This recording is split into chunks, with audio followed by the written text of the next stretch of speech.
to the fight, shining a light where the shadows creep, for the lost, the stolen, the ones who will weep.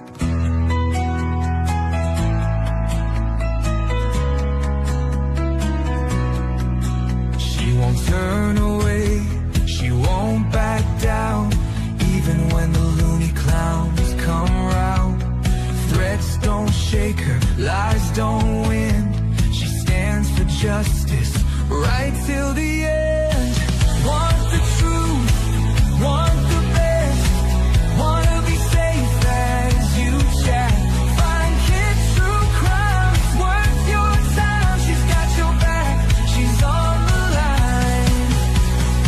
YouTube, Twitter, TikTok too, Facebook stream, she'll fight for you.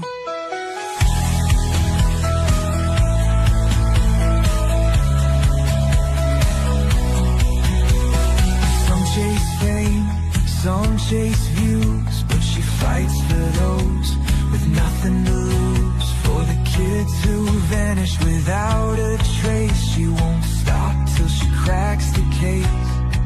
They try to silence, they try to scare, but truth don't break and she's still there, calling out monsters, showing their game.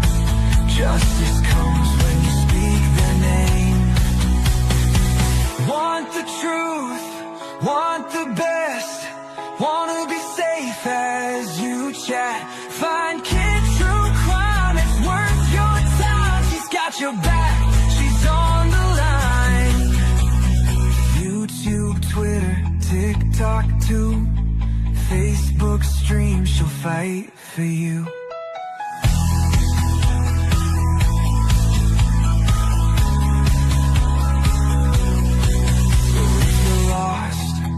Need a voice, kids stand strong.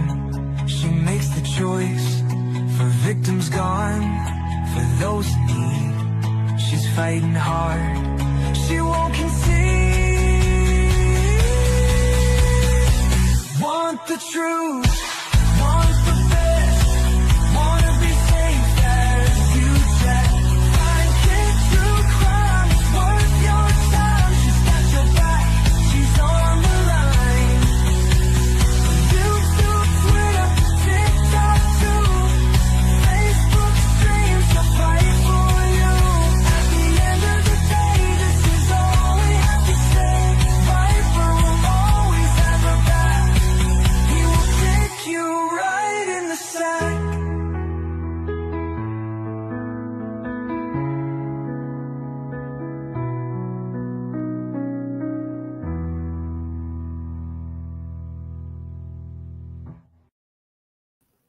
Oh my God, thank you, Patty, so much.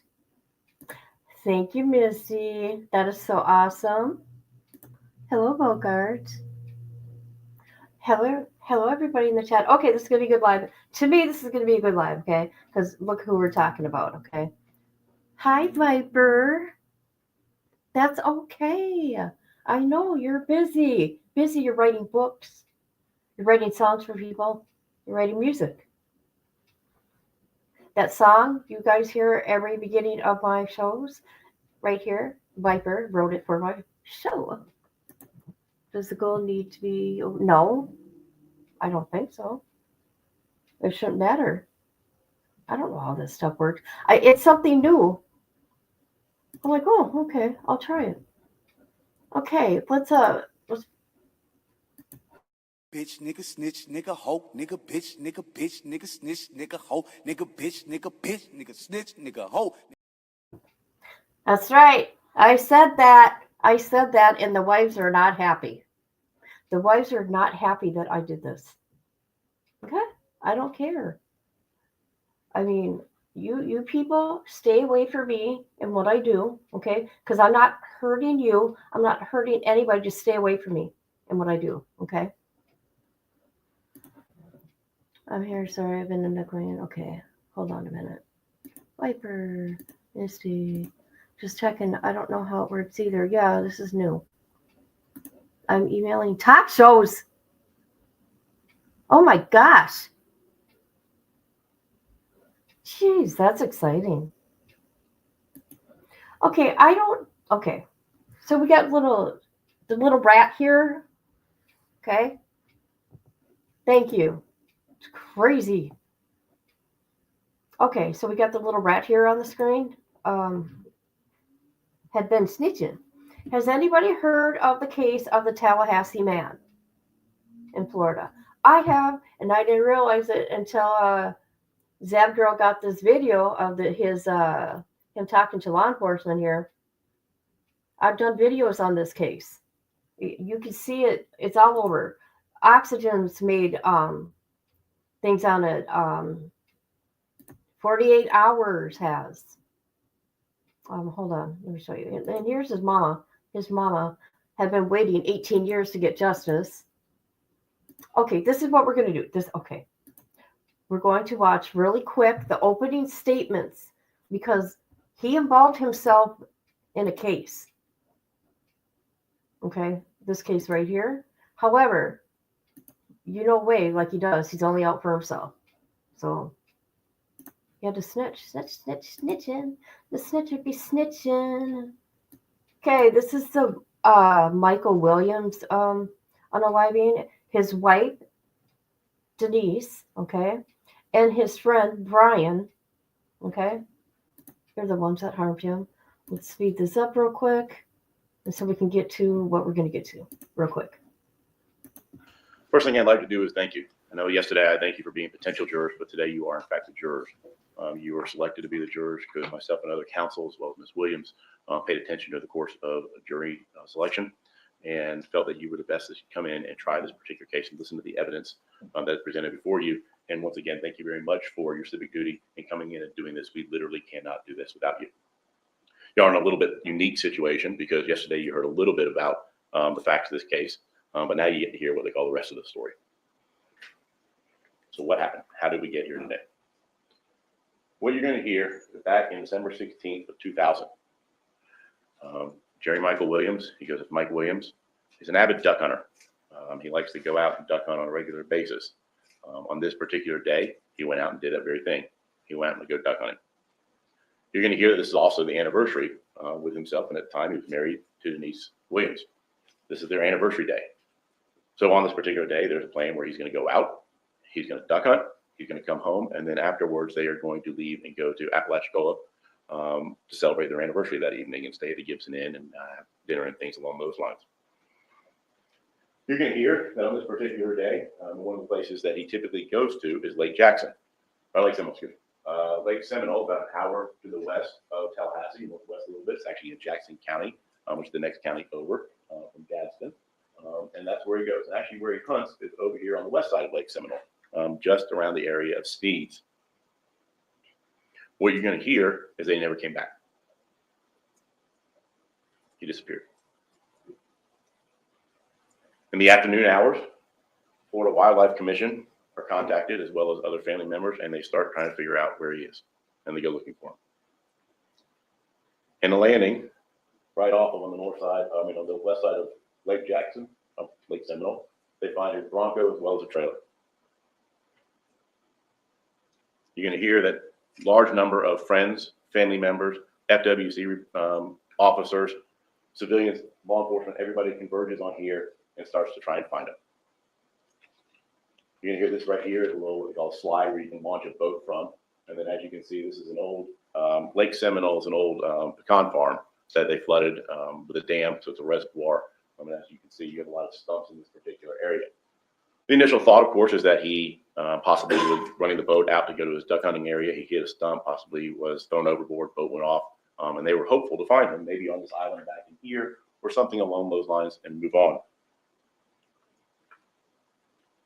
You're going to have an opportunity to hear from a couple of the FWC officers that were there, one of which is Alton Renew.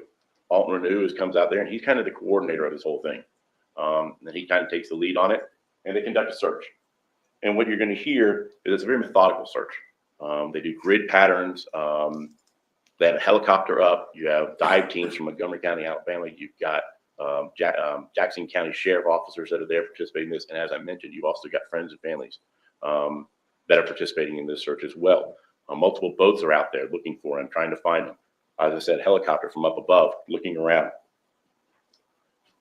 And again, keep in mind, this is Saturday, December 16th of 2000. And you can hear during the evening hours of that, a cold front came through, and it was actually around 70 degrees, a nice balmy winter day in Florida on the 16th. However, a cold front rolls through that evening. And you're going to hear that there's torrential downpours, and of course, searchers aren't able to search during that particular time, and that there are huge downpours, and the temperature drops dramatically. It's in the 20s the next day, in the teens, everybody's bundled up, lots of fire trying to stay warm and things along those lines. But what you're going to hear is the following morning, they found Mike's boat. This is Mike's hunting boat. That hunting boat, as you can see, is what they call a canoe. It's essentially a canoe that's powered by a motor. It's got a long, what they call a go devil, I guess it is. It's a long shaft there with a propeller on the end to get it to move through. And the idea is it can move through these stump areas in very shallow waters. You're going to hear that they actually found that boat about 75 yards away from where they found the Bronco. It's another little cove that's in this particular area is where they found the boat. As I mentioned, it's an extremely extensive search. This originally started out as a search and rescue. They were hoping to find him. You will hear from Scott Dungy, who was a friend of the family, a friend of Mike's, goes up in the helicopter with FWC and is looking out, trying to find him, hopefully on the islands that are in that area, maybe got thrown from the boat and was able to swim to safety and was just waiting to be rescued.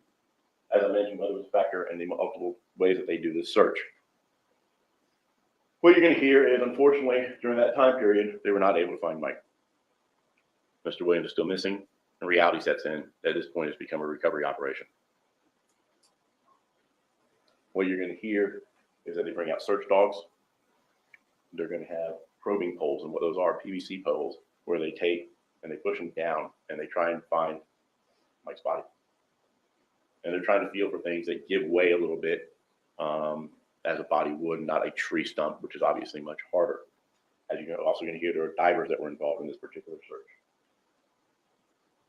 The initial search lasted approximately 2 weeks trying to recover the body. Out there every single day, helicopters, dive teams, every single day for 2 weeks. Scaled back to a degree at that particular time. However, FWC was a constant presence there. They were always looking, did spot checks, as well as friends that were there until all the way until February, months later.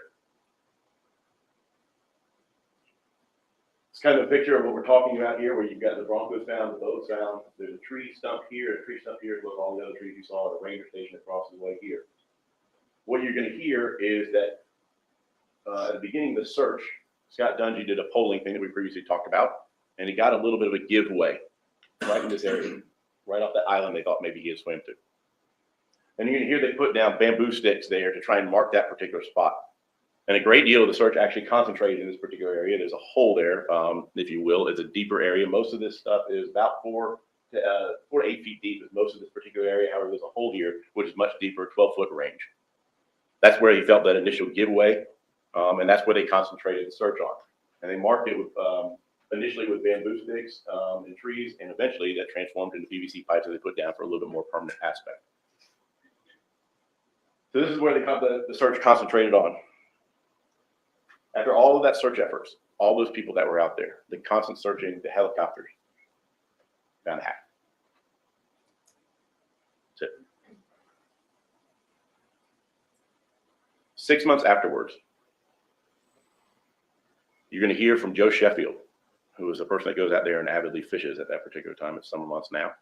And he's out there fishing, and he comes across a set of waders. And he's going to describe to you what those waders look like. As a result, search goes back. You're going to hear from Scott Dungy as well as Alton Renew, who is present. They sent a diver down to that particular location. And again, they are back at that marker, that hole, that 12-foot hole where they felt the initial push. And they marked with the bamboo sticks, ultimately the PVC pipe. And what you're going to hear is not only were the waders found, but there was a jacket found, a flashlight, and a hunting license. That hunting license belonged to Mike Williams. It's an Arkansas hunting license is what was found. These are the items that were found 6 months later. More than the hunting license. It's a flashlight that's found. Flashlight was one of those mag lights. Was actually still functional. But what you're going to hear, unfortunately, at that point, Mike still has not been recovered, and the case goes cold. At this point, it is marked as a missing persons. There's been no evidence of any foul play in any way, shape, or form. It's simply a duck hunting boat accident. Body was never found. There are even theories of alligators possibly had eaten him.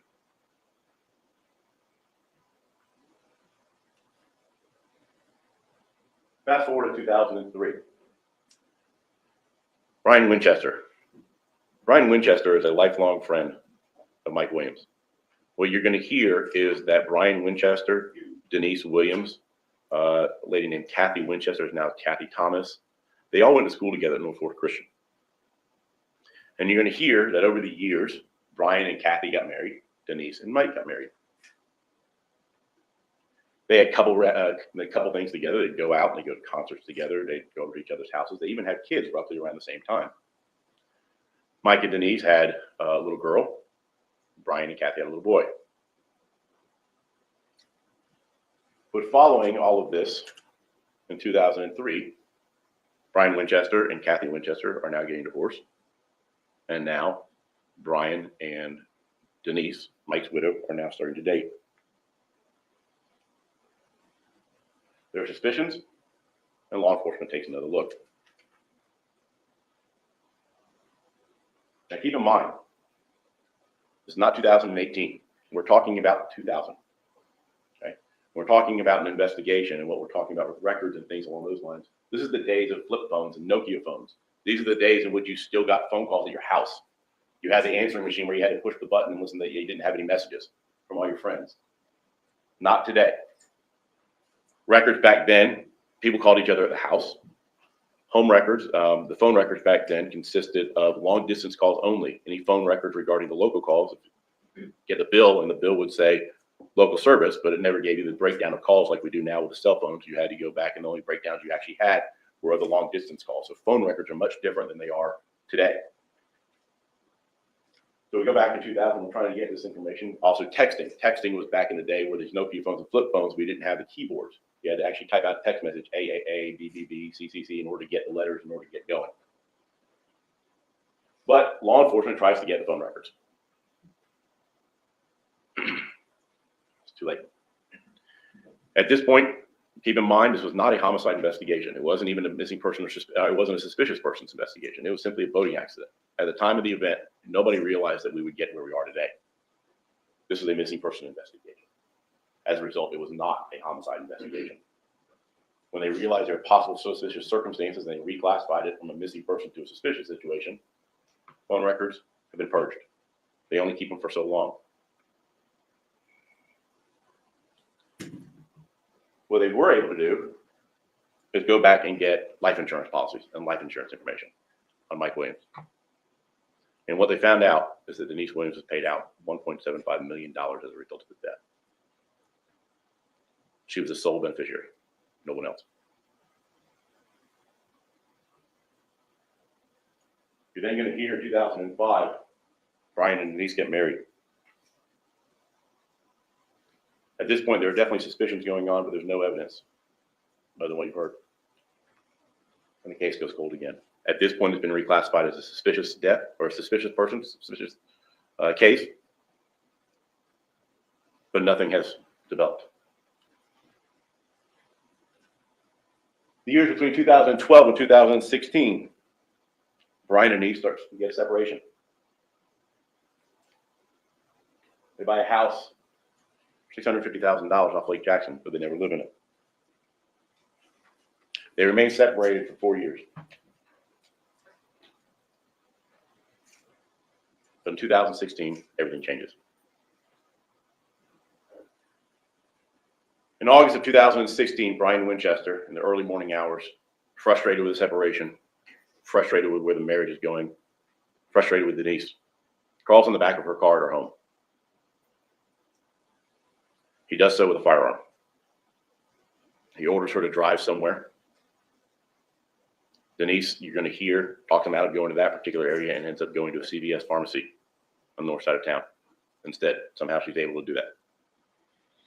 And you're going to hear they have a long conversation about multiple things, and you're going to hear from Brian Winchester, and he's going to tell you what they talked about. And what you're going to hear is they separate at that point, and Denise talks him into letting her go. And he does. And they're going to talk later on that evening is the plan. The agreement is she's not going to go to law enforcement, but she does. You're actually going to hear that David McCraney, who was a brother-in-law of Denise Williams now, is a law enforcement officer at Tallahassee Police Department. And he gets on the phone with her and talks her through what to do and takes her all the way to Leon County Sheriff's Department on the phone with her the whole way. When she gets to Leon County Sheriff's Department, she reports that he was kidnapped, and now Brian Winchester is charged with kidnapping, aggravated assault with a firearm, and this carries a potential life imprisonment. In October 2017, Brian Winchester gives a statement to law enforcement and he confesses to murdering Mike Williams.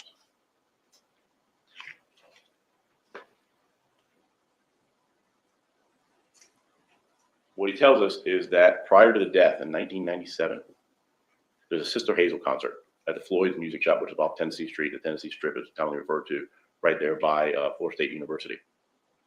And there's a Sister Hazel concert, and they went there, and they actually were there with a couple other people, including Mike. But that's when everything started with them. At that point, on that day, is when they're starting and the relationship began, 1997, 3 years prior to Mike's death.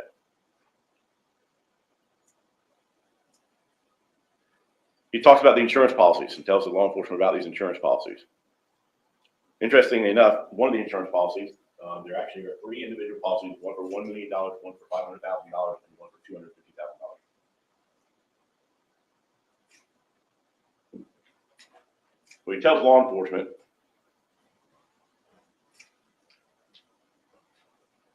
is that the $1 million policy was actually written by Brian Winchester himself. He was an insurance salesperson by trade.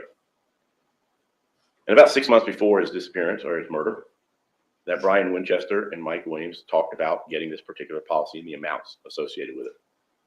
And Brian's going to tell you the intention is that he's going to get this $1 million policy, and what he's going to do then is allow that $500,000 policy, which is the previous one, to lapse, but it doesn't lapse until March of 2001.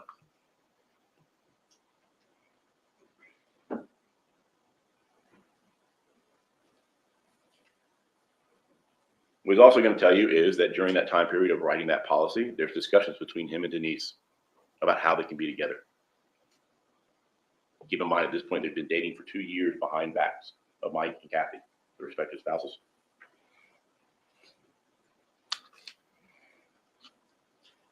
So they talk about it for a long time. Different scenarios go. Denise didn't want to be a divorcee. When North Florida Christian, very religious families, didn't like the stigma of being a divorcee. They talk about possibly killing both Mike and Kathy. There's a discussion about going out and fishing on the boat offshore, and that somehow Mike and Kathy would fall overboard, and miraculously Denise and Brian would be the ones that were rescued, and therefore be together. Brian says no. He says, I don't want to kill the mother of my child. Apparently killing his best friend is okay, but killing the mother of his child is not. So they settle on killing just Mike.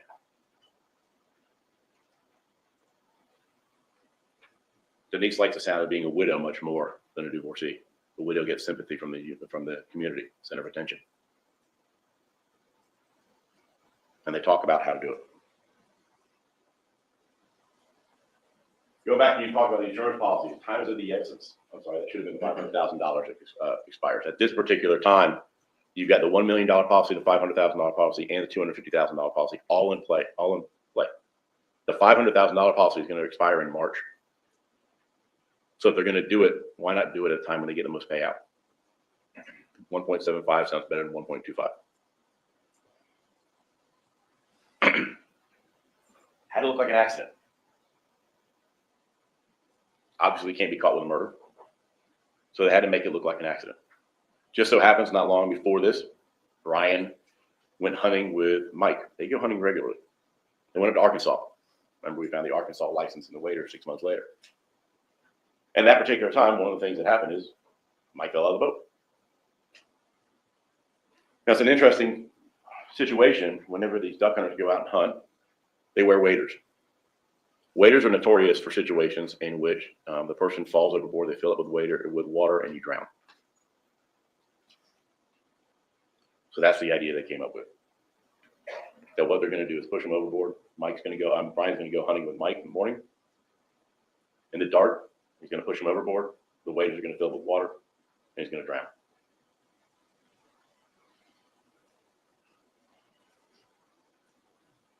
What you hear is that this was actually supposed to happen the week before.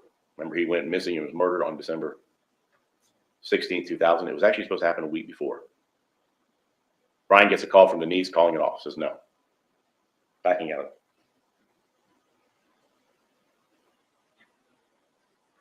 During that week, they discuss it. Plans are made between Denise and Mike to go to Apalachicola to celebrate their anniversary. There's even conversations possibly of a new baby that Mike wants. Denise secretly is in a relationship with Brian, doesn't want to go on this trip. Pressure's mounting. Insurance policy is expiring. They talk about it throughout the week. And the plan is back on. So they start talking about how to do this thing. They limit the conversations between them. They're mindful of records. They're mindful of getting caught. And they set up their alibis. Denise is supposed to stay home, of course. She got an 18-month-old child at this particular time. So she's supposed to stay home, make phone calls so everybody knows where she's at. Brian sets up an alibi where he's actually supposed to go hunting with Kathy, his wife's father-in-law. And he's supposed to meet up with him and go hunting with him later on that morning. And what the plan is that he will go with Mike hunting, commit the murder, Mike drown, leave him there, drive back and meet Kathy's father for his alibi.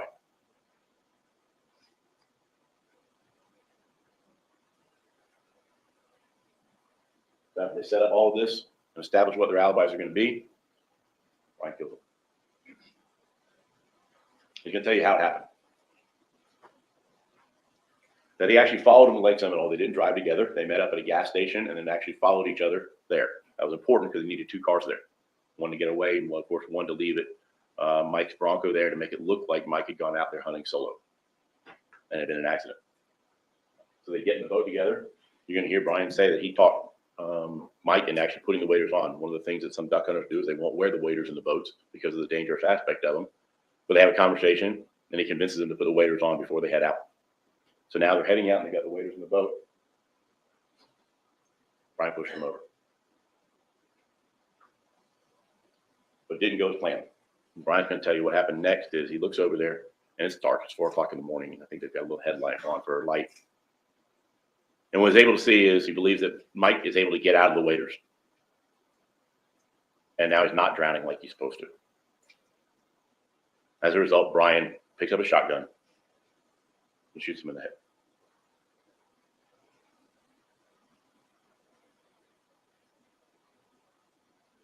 He's going to tell you that at that point, he knew that the plan of making it look like an accident was certainly out of the equation if he leaves the body there. So he takes him and he drags him to the shoreline. And he actually drags him to the area right across. There's another landing right there by where that ranger station is that we looked earlier. He drags him to shore and loads him up in the back of his Suburban. At this point, he said he pulled the jacket over his head so that way he didn't have to look at his friend that he had just killed.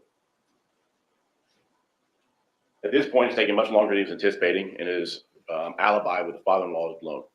So instead, he goes all the way home with Mike in the back of his truck and crawls in bed with his wife, Kathy, trying to establish an alibi. Or reestablish an alibi at that point. Later on that day, you're going to hear they took Mike to Carr Lake and actually buried him. At this point, in October 2017, we know that Mike is no longer missing. He has, in fact, been murdered. What you're going to hear is, as I said, he took him to Carr Lake.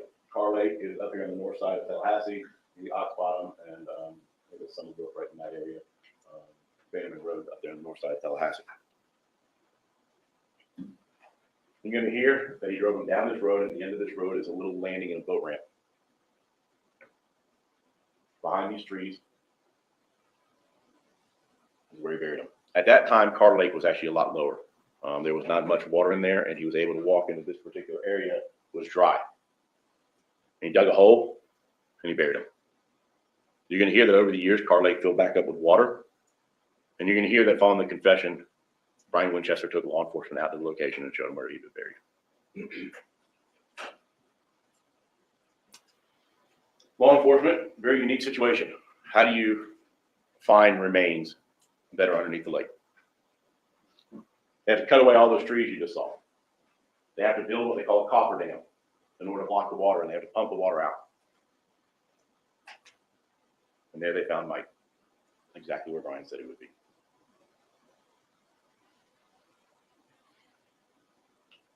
His boob's still on. Amazingly, the boxer's still bright red. Autopsy is conducted, x-rays are taken, and all these little dots are all the bird shot in the head, just like Brian said. Mike still has a wedding ring on.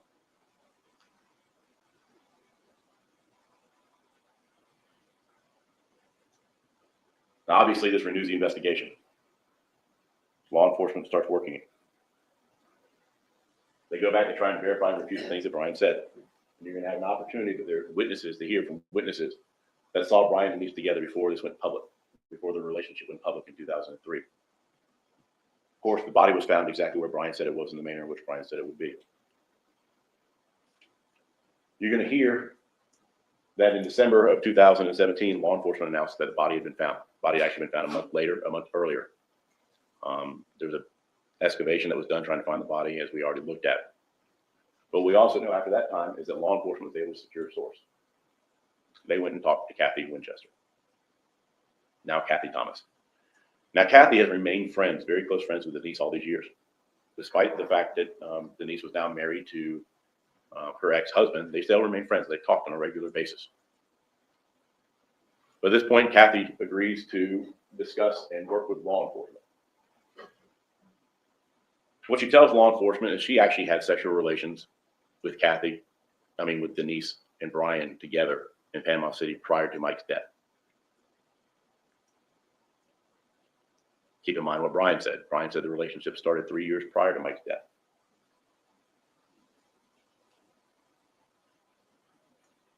What she also says is that shortly after Brian's arrest, Denise sent her a message, told her to send a message. And what Denise told Kathy was tell Marcus. Marcus is Brian Winchester's father, Marcus Winchester. Tell Marcus to tell Brian that I didn't say anything before from the law enforcement. Say anything about what? Why would that be a message you have to send?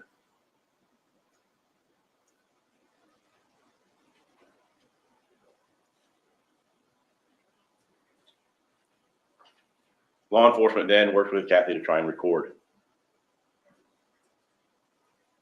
conversations between Kathy Winchester, now Kathy Thomas, and Denise, now Winchester.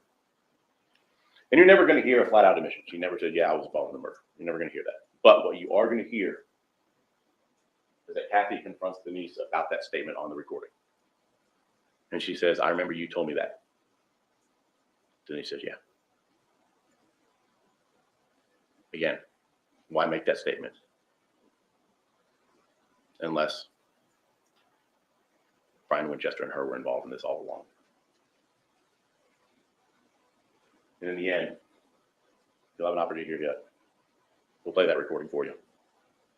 In the end, the state is going to ask you to end the 21 years, 3 years plus the 18 years, without sex, lies, and deceit, and find her guilty of these particular crimes.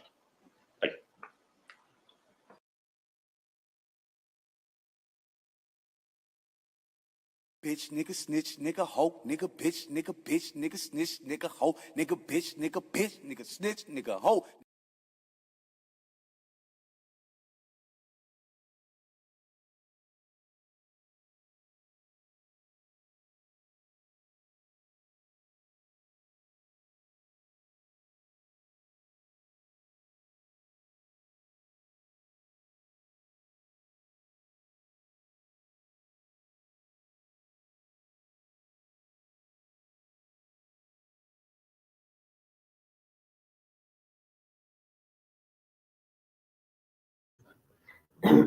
Here I'm talking, and I was muted. Okay, so you kind of get an idea about this case. So this is what Wade Wilson did. He only looks out for himself. So he's in jail. He's snitching. He's in jail with, I know, Patty. He's in jail with this Brian, okay, in this case, which is Michael's best friend, okay, that took his life. So he was in jail with him, from the way it sounds. And I was wondering, what was he in jail for at that period of time? Let's see.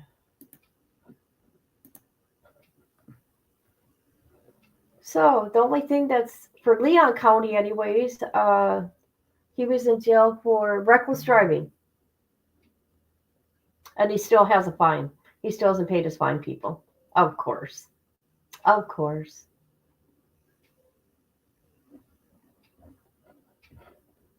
All right, we're gonna stop that. Let's get to it. Let's just get to it now. All right, so let me share her link. This is from Zav Girl. She's the one that got the recordings that we're gonna go through.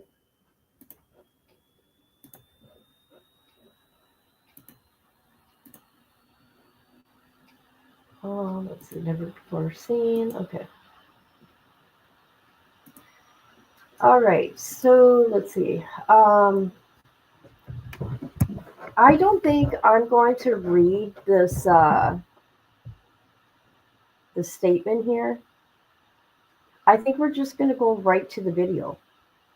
I mean, it's only a paragraph, but I'm not going to read it. Let's get to him.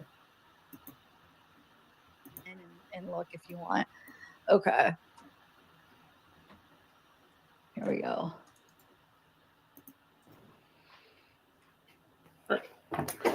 The time is 5:25 by my watch Thursday. You could July hear, 6th. right? Presently, we are at the Leon County Courthouse to administer a photo array. Will you please state your full name?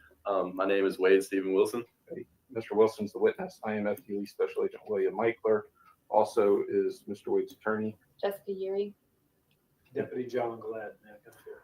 All right. You understand we're being recorded? Yes, sir, I do. Okay. And you understand that you can stop this process at any time. Yes, sir. We can pause it if you want to speak with your attorney. Okay. Yes, sir. Yes, sir.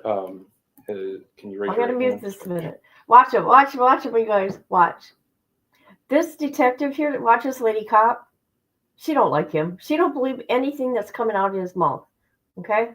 But watch him. I think he's trying to even like flirt with her. I could be wrong. Swear to affirm the statement you're about to give is the truth, the whole truth, nothing but the truth, so help you God. Yes, sir, I do. If you've been threatened, ordered, or threatened, coerced, or promised anything to look at this photo on. No, sir. Okay. All right. So I'm going to read to you some standard instructions, and then Okay. what I'm going to do is let me get over here so I can make sure that I'm on the camera. All right. Yes, sir. Is I'll ask you to initial here that I read this. Okay. So I'm going to just read it word for word. Yes, sir. You'll be asked to view a series of photos of individuals. It is just as important to clear innocent persons from suspicion as to identify guilty parties. The person of interest may or may not be in this photo array, and the photos are not in any particular order. I don't know whether the person being investigated is included in this series. Individuals presented in this series may not appear exactly as they did on the date of the incident because features such as head and facial hair are subject to change. You should not feel you have to make an identification. If you do identify someone, I will have you designate the photograph of the person you have identified. Regardless of whether you make an identification, we will continue to investigate the incident. The photos will be shown to you at one time and are not in any particular order. There are not any blank photos in this series. This is part of a normal process. Take as much time as you need to examine each photo. If you make an identification, I will continue. This is the wrong form. This form is for where we show you just one picture at a time. All right.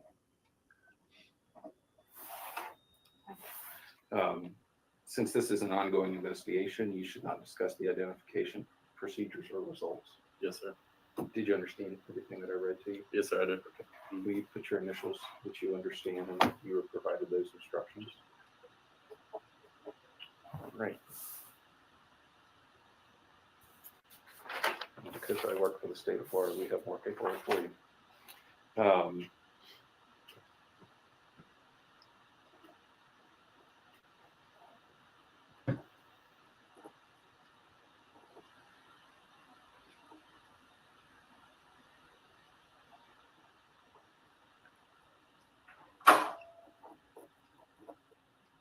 Let me give a shout out. Thanks, Sarah, for sending me this. I would have missed this. Annika, I hope I'm saying her name right. So I just saw Elvin's message.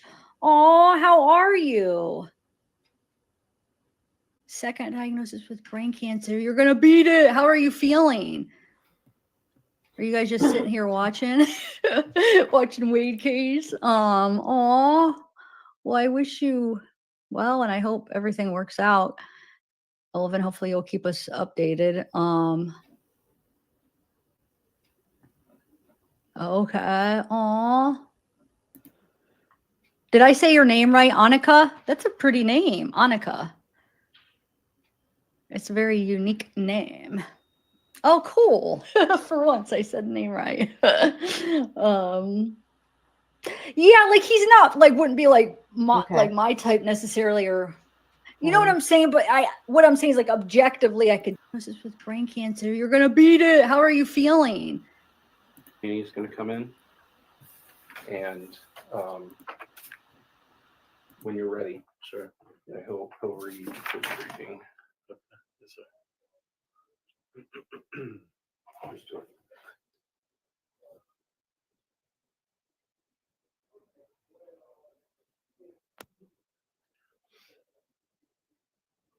Actually, no, sorry, that's for us. So he's going to come in. If you got any questions, All right. Yes, sir.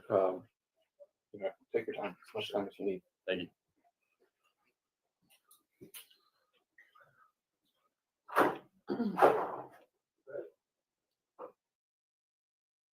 So proud of himself. Like you could tell he wants to smile as he's snitching on somebody. Like I know that's messed up. I mean, that is the right thing to do, I guess. But like the fact is he freaking spent the $20,000. Now he's probably like, shoot, I spent the Examine these photographs, and if there's somebody in there that you recognize, if you'll just circle the entire picture, but take as long as you want.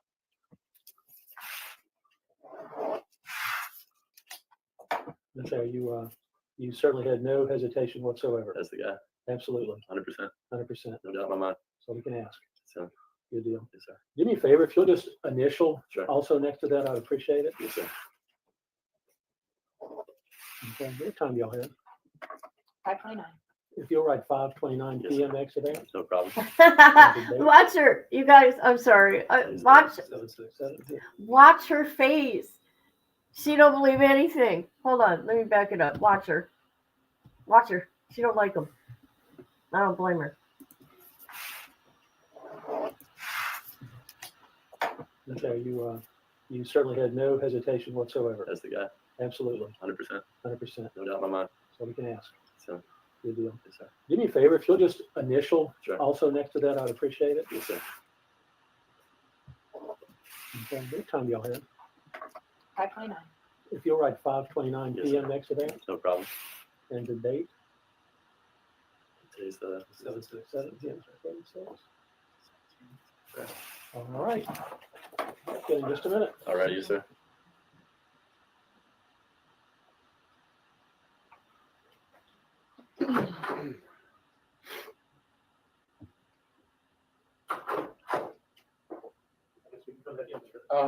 Yes, you may. You still recording? Yes. Okay. It's my understanding that you identified the subject in photograph number 5. Is that correct? 5. Yes, sir. Are those your initials? Yes, sir, it is. I want you to fill this out for me. Sure. All right. So this sequential photo array I was shown. Looks like our form has a typo. Consisted of 76 6 photos. Right. Yes, sir. All right. I have selected Okay. Go ahead. photo number 5. Yeah, I want you to check that, please. know? as the person who, Who is this person to you? just the person that I met up with, Brian, the person that was his person for me to talk to. Okay. So was this the person that identified himself to you as Winchester. And so just in your own words, I want you to put that down.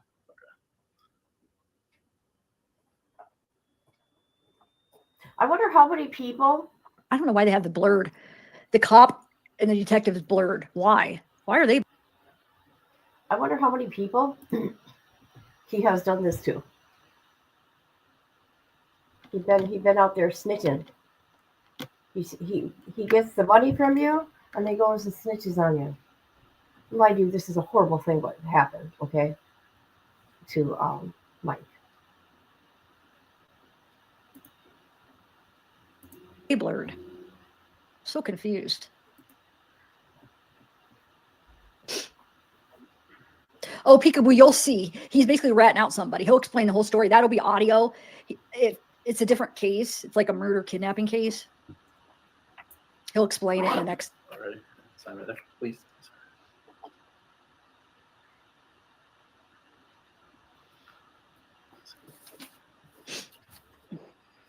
That's for you.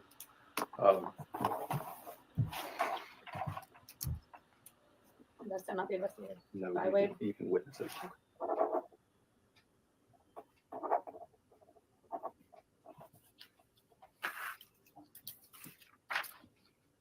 All right.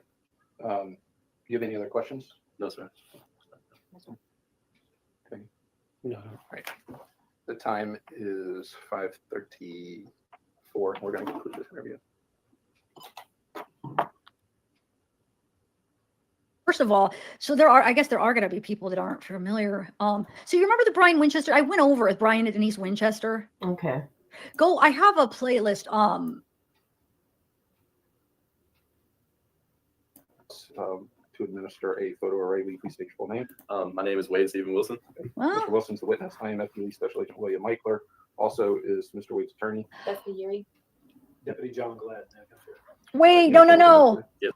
No, because check this out. No tattoos. I just want to show you something real quick. Check this out. I'll show you his teeth. Unless if his teeth got knocked out and he got them fixed and then they got knocked out again. Because look at this. This would be, hold on. Okay. Yes, sir. Can you raise your right hand? Swear to affirm the statement you're about to give the truth, the whole truth, nothing but the truth, so help you God. Yes, sir, I do. If you've been threatened, ordered, or threatened, coerced, or promised anything to look at this photo. No, sir. Okay. All right.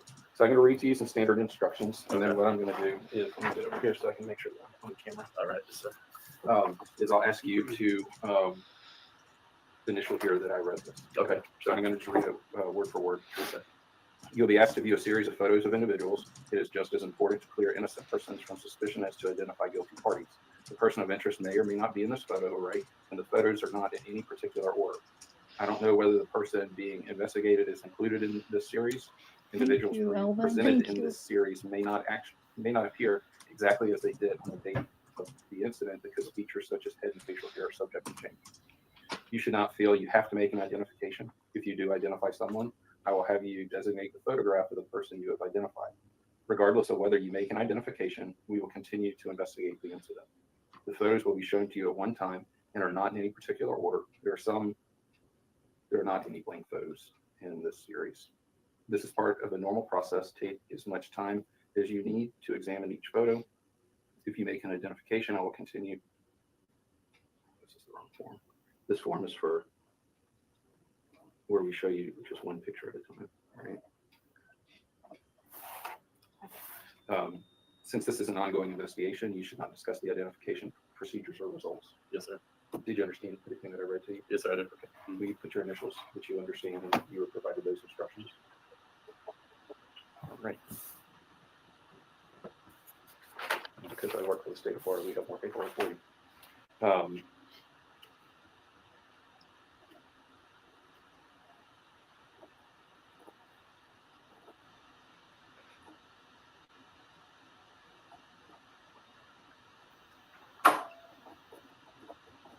All right, Special Agent Devaney is going to come in, and when you're ready, Sure. he'll read the briefing. Yes, sir.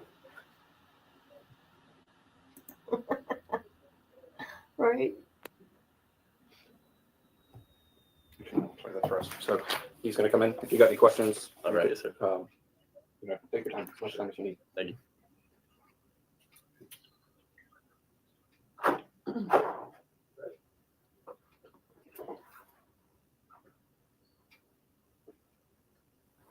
You all right? Yes, sir. Okay, what I'm going to do is I'm going to show you a series of So, photographs. hold in on a this minute. folder, Hold on a minute. And So, take them all. okay, 2017. I think he was 23 years old then. 23. That is funny.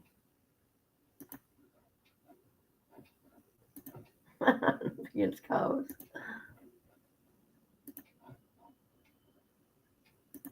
As you want, examine these photographs, and if there's somebody in there that you recognize, if you'll just circle the entire picture, but take as long as you want.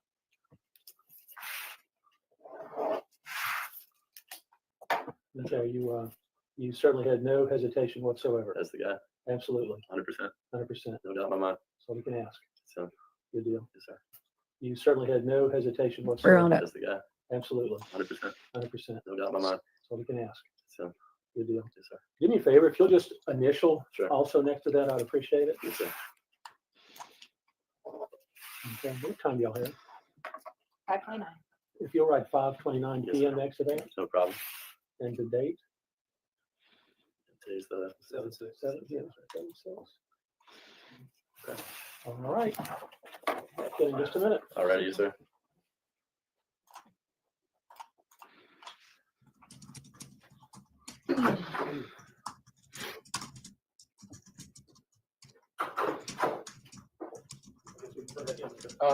Yes, you may. You still recording? Yes. Okay. It's my understanding that you identified the subject in photograph number 5. Is that correct? 5. Yes, sir. Are those your initials? Yes, sir. It is.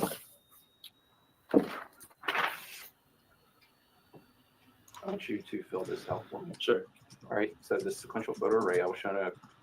Looks like our form has a typo. Consisted of 6 photos. Right. Yes, sir. All right. I have to let you. Okay. Go ahead. Photo number 5. Yeah. I want you to check that, please. There you go. As the person Who is this person to you? just the person that I met up with, Brian. The person that was his person for me to talk to. Okay. So was this the person that identified himself to you as Winchester. things? So just in your own words, I want you to put that down.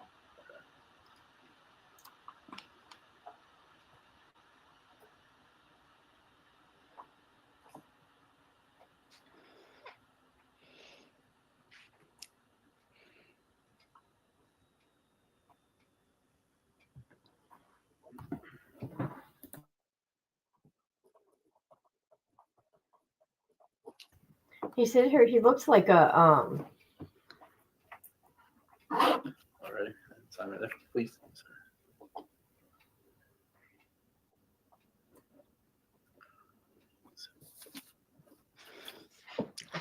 That's for you.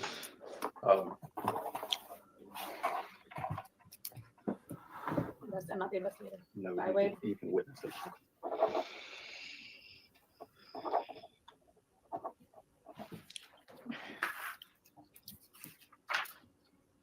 All right. Do you have any other questions? No, sir. Okay. No. Right. The time is 5:34. We're going to conclude this interview. okay. So now Okay. So now we're going to listen to the confessing. But before he confesses, he says, I want immunity and I will tell you everything. He tells him everything. He gets immunity for the murder, but he gets 20 years for the kidnapping charge. Here we go. Today's date, July 6th, 2017. I'm FDLE Special Agent William Eichler. I'm currently at the State Attorney's Office in the courthouse downtown. We're going to conduct an interview regarding the Mike Williams case numbers TL-01-0102. Currently in the room is, will you state your full name, Dave? Yes, sir. My name is Wade Stephen Wilson. Date of birth 5/20/1994. Okay. This is Special Agent Mike Devaney, Florida Department of Law Enforcement, Tallahassee Regional Operations Center. Detective Salvo with the Leon County Sheriff's Office Violent Crimes Unit. I'm currently working a kidnapping case with Brian and Denise from August 5th, 2016. Assistant State Attorney Andy Rogers. Investigator Jason Newland, State Attorney's Office. Lieutenant Wiley Meggs, Leon County Sheriff's Office. Jessica Yuri, attorney for Mr. Wilson, felony chief, public defender's office. Deputy John Glad, Leon County Sheriff's Office. You understand we're being recorded. Yes, sir, I do. You understand that this is a voluntary interview and you can terminate it at any point. Yes, sir. If you need to take a break, consult with your attorney, just let us know and we'll take the recorders out of the room or give y'all somewhere where y'all can talk privately. Okay. Yes, sir. Thank you. We were told that you had some contact with a subject named Brian Winchester. Is that correct? Yes, sir, I did. Where did you first meet him? The first time I met Brian Winchester was I was in Leon County Jail. This was 2016, sometime around November, maybe early December of last year, 2016. And first time I ever met him, we were in Pod L of Leon County Jail. Okay. Were you in the same cell? Not the same cell, just the same pod. What cell were you in? At this time, I want to say I was in like cell 32, and he's been in the same room he's been in, which is cell 7. I'm gonna just let you talk and tell us everything that all of your interactions with Mr. Winchester. If I can, I'll kind of just like give it the whole rundown. I'll come back in with all the details and stuff. It's a lot, so I'll just try to like tell you guys. Take time. Yes, sir. So first thing that happened was I met Brian Winchester, like I said, in jail or whatever, and there's only very few people that he really like talks to. We talk to everybody, but that you really associate with. There's only a handful of people, 3 or 4 people, and I was one of those people that he like got to talk to. I was one of those 3 or 4 people. And anyways, like how this all began was he knew that I was going to leave on probation, so he knew I was going home. He knew I was going home, and we became, I guess you could say, jailhouse friends, whatever you want to call it, acquaintances. He knew I was going home, and it started getting to this point with Brian that like he started talking to me and telling me certain things, and it was all leading up to something. And what it all led up to was he wanted me to help his case. He wanted me to help. Basically, what I'll tell you guys up front, what he wanted me to do was set up reasonable doubt with various scenarios and situations, so that when he goes to trial, there's multiple situations with forming reasonable doubt, and he's not going to be found guilty.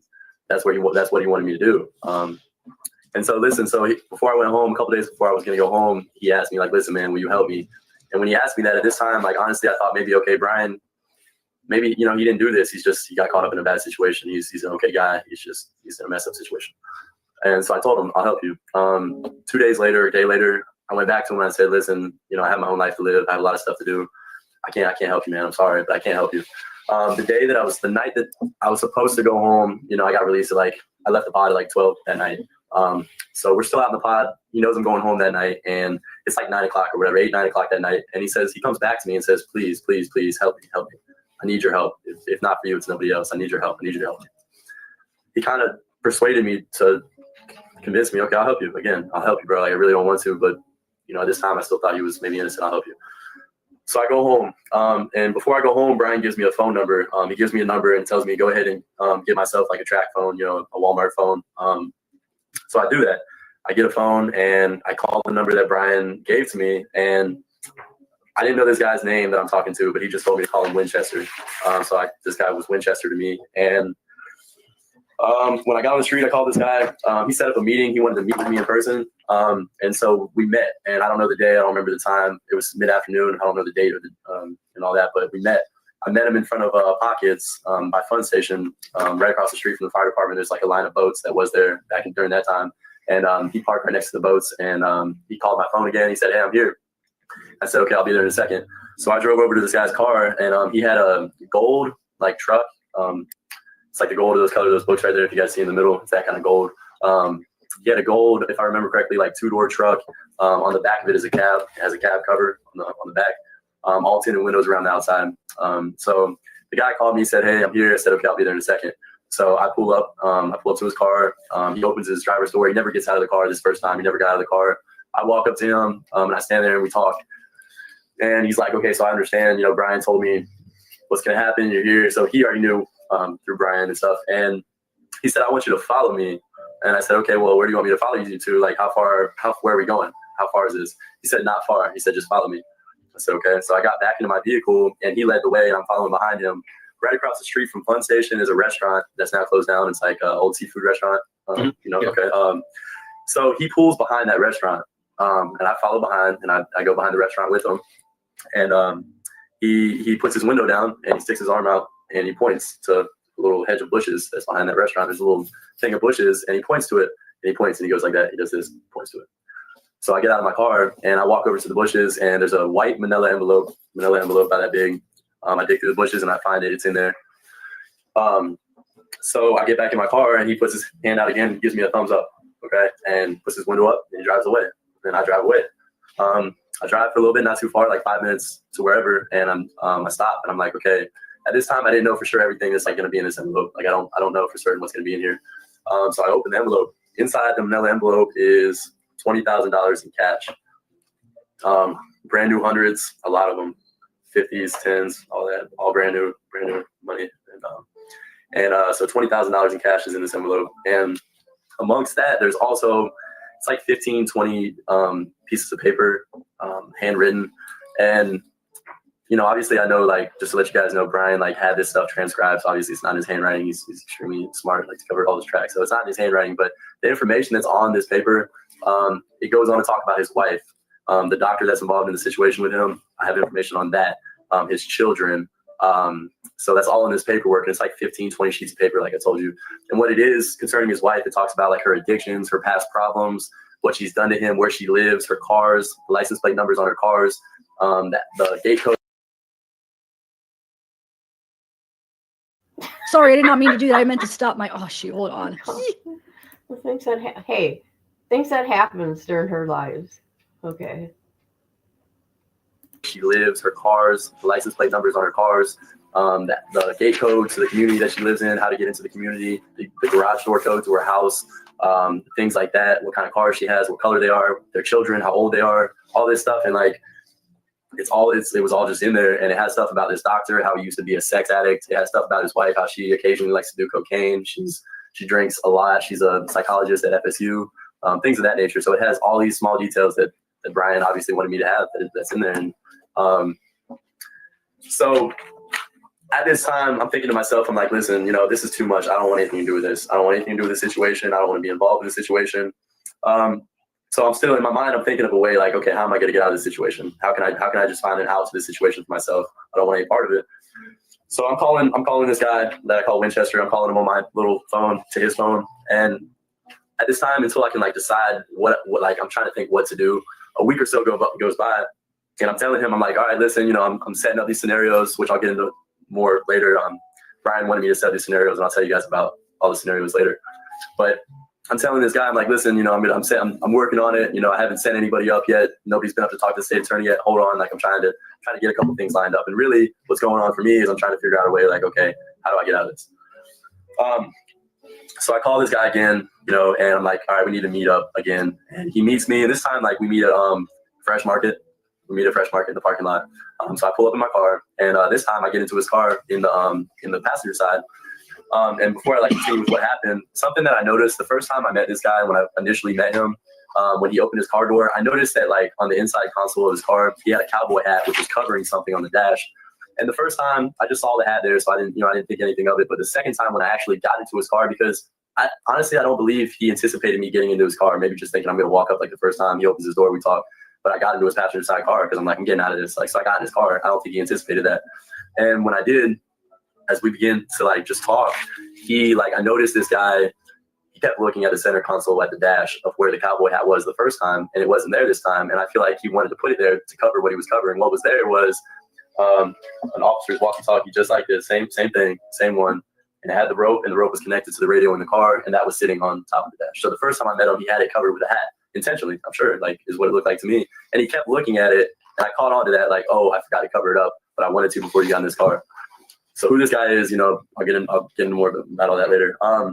So I told this guy, I'm like, listen, just tell Brian, I'm sorry, man, but, you know, I can't help you guys. I don't want any part to do with this whole situation. I can't help you guys.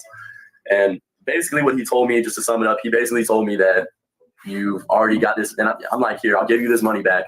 Okay. Because I'll give you this money back. The paperwork that was in this envelope, you can have it all back. I'll give it all back to you. I don't want any of it. I don't want anything to do with the situation. Pretty much he told me that, listen, it's already too late. You've read this paperwork. You already know too much. You already said you were going to help. So do you value your life? Do you value what you have going on in life? Threatening me in a way that, like, okay, I have to help. Like, you're telling me I can't. Other than this, you might have me killed. You might murder me, my family, my fiance. So he didn't give me. So is this where he learned it from, and how he's treating people and how he threatens people? Because of this situation? I don't know. the little demon that he is.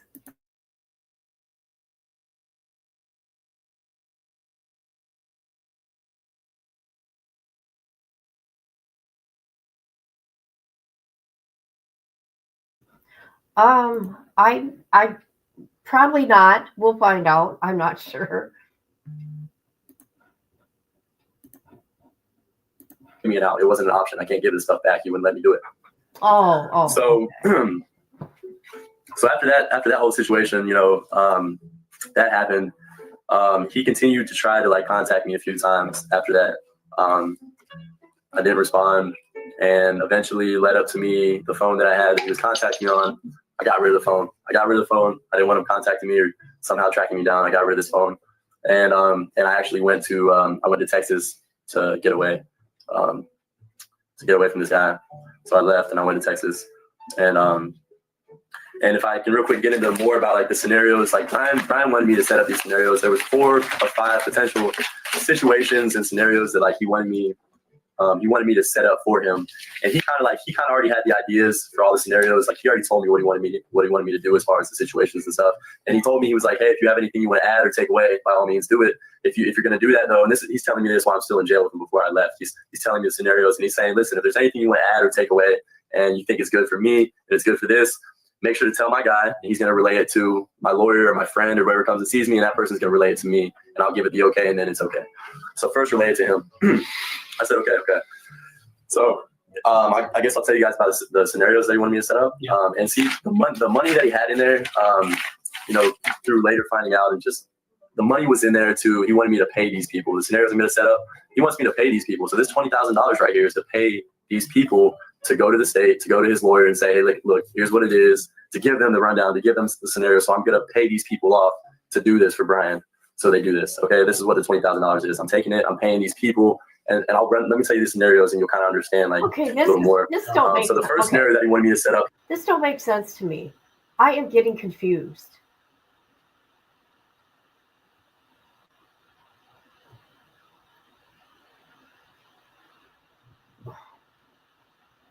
Are you guys confused? I'm confused.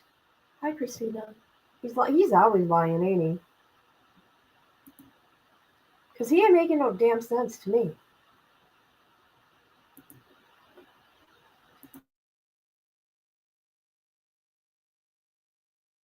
He wanted me to find a girl who went to FSU, because Denise, his wife, is part of this case.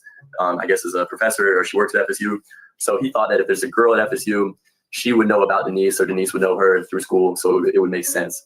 And so the first scenario was going to be that this girl knew Denise. Denise knew her. One day he wanted me to set it up where this girl was going to go to the state attorney or to his lawyer, and this is what she was going to say: that her and Denise started off. They went to a restaurant, Madison Social, and that they had lunch or whatever, and just between a teacher and professor, just 2 friends, and they had lunch.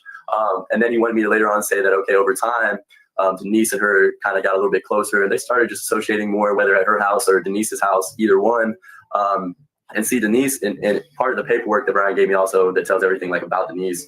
Denise is apparently bisexual, so she goes both ways with women as well. So that's kind of what he wanted me to play on, was to get this girl that says, hey, I'm bisexual.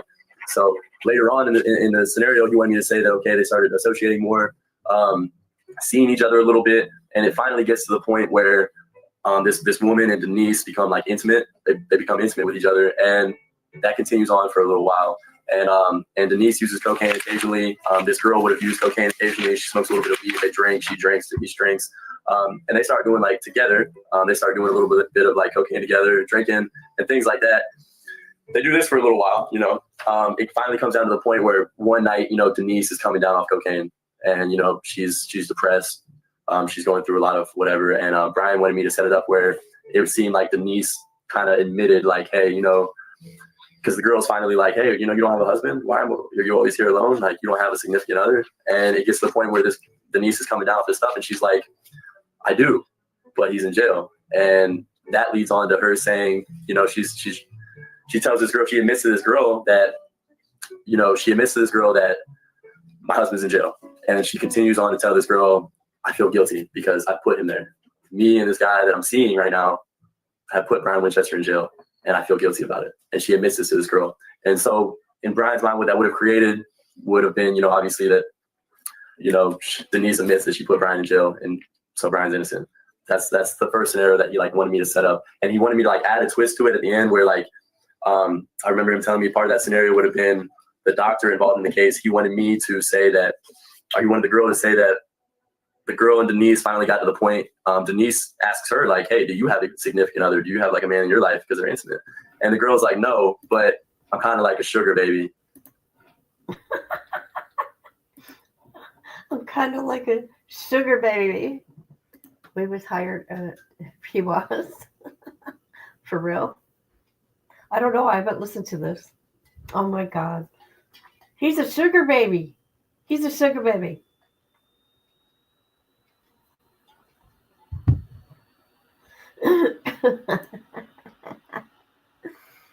Oh my God. I can't with this guy. I can't take him seriously. Sometimes I can't even handle his voice. I've actually had to turn down my headphones to 4 because of his voice. Yeah. Him and his nonsense. So she takes older men, does things for him for money and all that. And the girl to say that the girl and Denise finally got to the point. Denise asks her hey, do you have a significant other? Do you have a man in your life because they're intimate? And the girl's like, no, but I'm kind of like a sugar baby. So she takes older men, does things for him for money and all that. Oh, and sugar so baby. The My route that bad. Brian wanted me to play with that was she's a sugar baby. And this is where this comes into play. The doctor involved in, I guess, this whole situation, Brian kind of told me, Brian and this doctor apparently were very good friends, best friends. And both Brian and this doctor have sex problems. They used to go to Sex Anonymous, Sexaholics Anonymous, whatever it is, Sex Anonymous together. They used to go together. And so this guy, it wouldn't be uncommon for him to have sugar babies, younger women that he pays because he has a sex problem. He cheats on his wife and all that. And so the twist, that first scenario that Brian wanted me to do was for Denise and this girl to finally get to the point where they're okay, and the girl tells Denise that she's a sugar baby. She's kind of into that whole thing. Denise finally says, well, listen, the guy I'm seeing right now, he's kind of into that too. He kind of likes that stuff. He kind of likes that. And so he wanted me to kind of play that into play where the 3 of them meet up together. And that would have made it seem okay, here's this doctor, here's Denise, and here's this girl, and it would have set up, and that was the whole, that was the first situation that he wanted me to do. And he wanted me to send this girl to the state attorney, or preferably, he said, to his lawyer first, and then they were going to go to the state's attorneys and run this whole situation down. And she was going to be the first witness, and if she needed to go to trial, she would take the stand and stuff like that. And so that was the first reasonable doubt scenario that he wanted me to play. The second one that he came up with was he wanted me to find somebody that claims that they used to sell cocaine, and that Denise has a coke problem, and that over a period of time since Brian's been in jail, this guy would have said that Denise seemed to be buying a little more cocaine than she used to. Seemed a little more stressed out and everything like that. She's buying more cocaine from this guy. She's buying more. It's not just on the weekends. Now it's on the weekdays. And eventually it gets to the point with this guy that Denise is telling this guy hey, let me just get some more cocaine. I'll pay you next week. I'm good. I'll pay you next week. Anyways, this guy finally hears about this situation going on right now.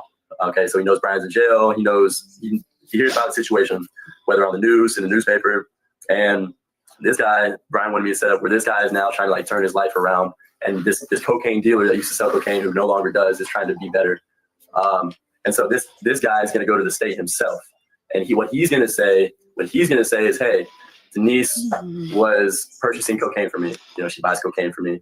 It's been more. She's been buying a lot of cocaine. But the reason, I guess, that he wanted me to say that he was going to do that was because Denise finally got to the point where she kind of told this guy a couple things that maybe she shouldn't have said, through her addiction and stuff. And she's kind of letting on oh, my husband's in jail. That's his mom right there. Where'd it go? That's his biological mom. So that's what I was saying. In that one picture that I had up first, he looks he looks a lot like his mom, I would say, in that first picture. Now that's her before she gets real bad. She doesn't look like that anymore. She's definitely strung out on meth. So I'll show you a couple other pictures, more. This is her too. Yeah. But this is, the other one was more probably what she would normally look like if she wasn't strung out. Things that maybe she shouldn't have said, through her addiction and stuff. And she's kind of letting on oh, my husband's in jail. That's his mom right there. Where'd it go? That's his biological mom. So that's what I was saying. In that one picture that I had up first, he looks very. Wade looks like his mother, but he looks like his dad too. He gets his dimples from his dad, but he does look like his mother. And this is what his mother looks like today.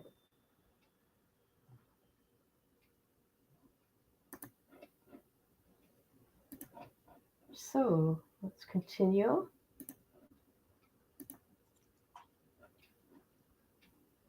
And then it would seem like he's doing that. He's just trying to change his life. At the same time, this guy's getting back at Denise because she owes him money for all his cocaine and she hasn't paid him.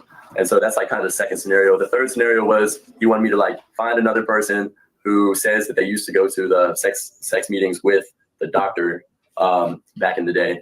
And so he wanted me to find somebody that would just say, hey, that guy, I know that guy. We used to go to meetings together. I know him. He wanted me to say that they became like very good friends through these meetings. So he kind of knew like this doctor.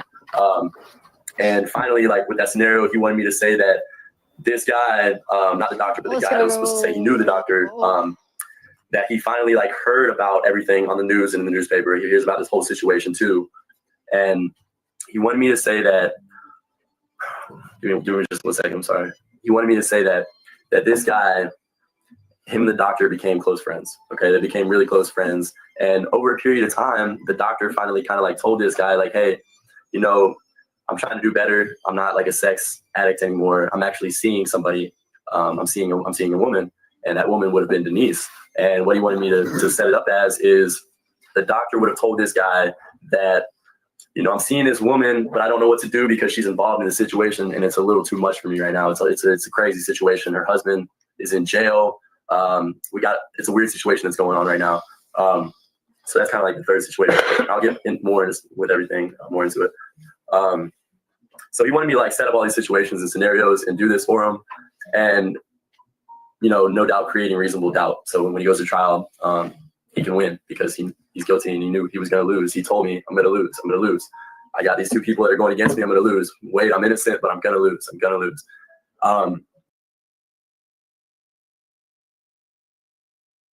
Okay, if he's going to lose, he knows he's going to lose. Then why did he give him $20,000?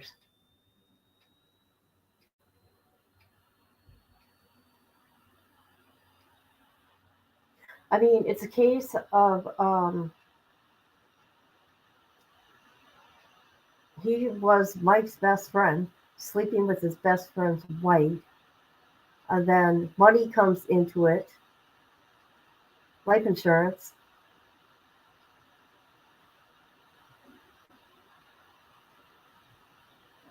Hold on a minute. What was I going to say? I can't remember. And so the money that he gave me that was in that manila envelope, he wanted me to distribute that to these people involved in the scenarios so that, okay, they get paid to go to the state, they get paid to go to his lawyer, compensated, so they do it. And if it would have gone to trial, he wanted me to pay them a little bit more for them to take the stand, because to take the stand is a lot further than just to go in and give a statement on a piece of paper. If it actually reached the trial point for you to take the stand, that's a whole nother level, right? So he wanted me to compensate them, pay them. So that's what this 20 grand was, pay every person to actually do these scenarios, because otherwise nobody would. And that's kind of the base of the story so far. And not only this, still right now, I'm in a pod with Brian right now. And he still has my trust. He still trusts me. He still wants me to set up these scenarios. Like I even told him, I was like, look, man, you know, I don't want anything to do with it. But he still wants me to. He still is holding on to me doing this for him.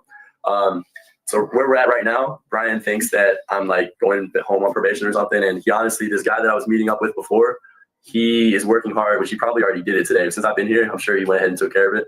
I'm sure he contacted that guy, told that guy to get another number on another phone. And when I get back, I'm sure Brian will, you know, give me that number. And so when I get out, I'll have this number of this guy again, same guy I was meeting up with, and I'll be able to communicate with him and talk to him. But yeah, so Brian still wants me to do everything for him. He still is hopeful that I set all these scenarios up. I guess he told me he's supposed to go to trial next month. He's really like, he's nervous, he's anxious. I think August 7th, 14th, 21st, this is 3 dates. So he's trying to set his trial back. That's what he's trying to do right now. He's trying to push everything back. He said he just talked to his lawyer a couple days ago, and he's trying to give his lawyer any reason. I mean, it sounds like he's talking about his own case that he just had. It sounds like Wade's talking about his own case that he just got done with. And this was in 2017, this. Listen to him talk. Trying to put off the case. Trying to put off the case. Or whatever. The trial date. I don't know. I don't know. I can't believe anything that comes out of his mouth. Reason just to push the trial back because he is hopeful I get out and he wants to give me time to set up these scenarios. So he needs to push his trial back. It's next month. There's no way in heck I could set these up for him. It's not enough time. So he wants to set everything back. That's what he's working on right now. And at the same time, so he's telling me right now that if I go and I set these scenarios up for him, if he wins trial, if he is found not guilty, if I do these scenarios, even if I only just create just one of the 3 or 4 scenarios, if I only just make one happen and it works and he goes home, he's found not guilty, it's enough. He's offering to pay me $50,000 cash. He wants to pay me $50,000 cash for him to go free. And so that's kind of where we're at right now. I have full trust. He wants me to still do this stuff for him, and he's willing to still pay me $50,000. Did he say if he's talking to this guy on the phone or during visitation or something else? Of course not. Definitely not. He's not. He will not communicate with this guy in any way like How's that. he getting the guy's number to you? This is what he told me. This is what he was doing last time. The lawyers and stuff that he has to come see him in the attorney booths, which are not recorded. He actually has all his visits outside the attorney booth phone, so they meet in person, so nothing's recorded. He's not on the phone. He doesn't trust any of that. So what he does is, I guess one of the lawyers or whoever comes to see him, he says he knows a lady. I'm not sure who she is, but this lady that comes to see him is not his lawyer, but she is a lawyer. She's not his lawyer, but she's a lawyer, but she's a friend of his, so she can come and they can have these private visits because she's a lawyer. So that's how Brian looks like. I don't know. I want to say maybe honestly, I can't say. I don't know, man. I don't know. Not sure. Has he ever asked to use your pen or anything like that? No, he won't ask nobody. He's a smart guy. He'll never do that. He's never done that. No. So he has these private meetings with whoever this lady is. I don't know, but she's a lawyer, and he relays information to her. She relays information to this guy on the street. Last time I was out, and that guy and me talk. And so if I have anything to tell this guy, and he has anything to tell Brian in jail, through her, she'll tell him. And I assume that's probably what's happened now. She actually just had a contact visit yesterday, so that was probably her yesterday. This guy that you met with, if you saw a picture of him again, would you recognize him? Well, every time I saw him, he had a lot of scruff on his face. So if he was shaved or something, it might look a little different, but I'm pretty sure I would. Yeah, he was pretty recognizable when he was So there. if that truck was like a Dodge, a Ford, Chevy. That's right. How old was the guy? Could you tell me about him building like that? I want to say that he's probably like 47 to maybe 55 at the latest, but I'm going to go ahead and say like 47 to like 52, like right in there. He's somewhere right in there. And I kind of want to include this too. So when I get back to jail this time, and I get back in the pod with Brian, I have to talk. I have to tell him certain things, so if I can do this, keep his trust. And what he kind of told me, because I explained to him, I was like, listen, man, I met up with that guy. And when I did meet up with him the second time, I saw a walkie-talkie in the middle of the guy's car. What was that about? I asked Brian. I don't know if what he told me is the truth, but what he did tell me was that this guy, the reason he had this walkie-talkie in his car is because he trains dogs. He trains dogs. So I don't know if this guy actually does train dogs, if he's just trying to tell me a lie. I don't know who this guy is, but I know he has a walkie-talkie in his car. And Brian says he trains dogs. So let me ask you this. Yeah. Did he look like anybody you know? And I mean, like, even just like celebrities, anybody like you're like, oh, hey, that looks like dude from a movie. Someone to associate with, anyone in your life. No. Any person didn't remind you of anybody. No, the only person you kind of remind me of a little bit was Brian himself. He kind of, in a way, looked like Brian. It's a little strange. He kind of looked like him. I don't know if he's a family member or not, but probably not. I guess Brian probably wouldn't be a family member, but I don't think Brian had a trial. I think only Denise did. I think he just pled guilty. But let me double check, people. Let me double check. But I don't remember him having a trial. Mr. Brian. Yeah. What about him made you think of Brian when you saw him? His looks, like his face. His face just looked similar to Brian's. Just like his face, just how his face looked. Just if you like look at like, family members and you're like, oh, you guys look alike. It was kind of just like that. If I saw a picture of the guy, I would recognize him. Yeah, I would definitely recognize this guy. You saw a picture of the truck, similar to his. Yeah. Would you recognize it? Mm-hmm. Yeah. So. All right, he made a plea deal. And we're going to look at it right now. So Brian took a plea deal.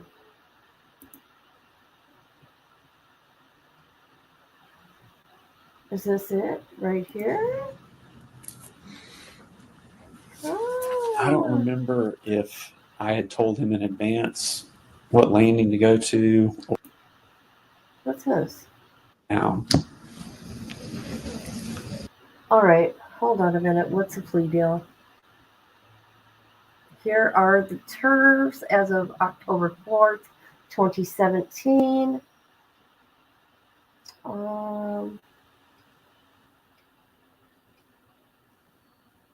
Okay. He led the investigators to the body.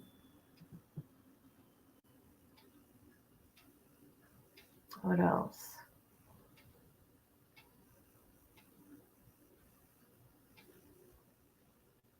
This don't make sense. I guess they just wanted the body. I suppose that Mama did. Mama Cheryl Williams. The broad immunity deals took off the table potential for life in prison related to the August 2016 armed kidnapping of his wife Denise.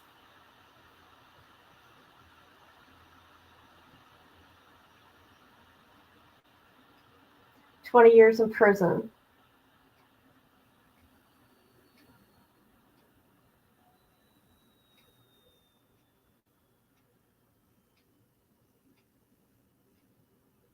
There you go, people. There's that. The mom wanted the body. Here, let me show you. Let me show you Cheryl Williams, Mike's mom. She is a fighter. She has never stopped.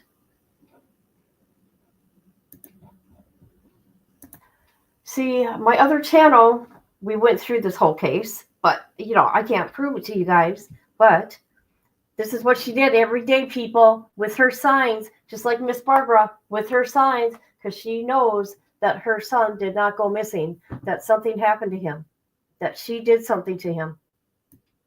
Her sign says, "Watch Discovery ID, November 28, 10 p.m. Okay, there's also a story on disappeared. I can't read it all. Oh my God, she's so funny. But she's not playing. She knew. Sweet lady. I feel so bad for her. I'm so sick of these ads, people. All right. I'm glad. Hello. Hi, how you doing? Yep. He was on the stand for 4 days.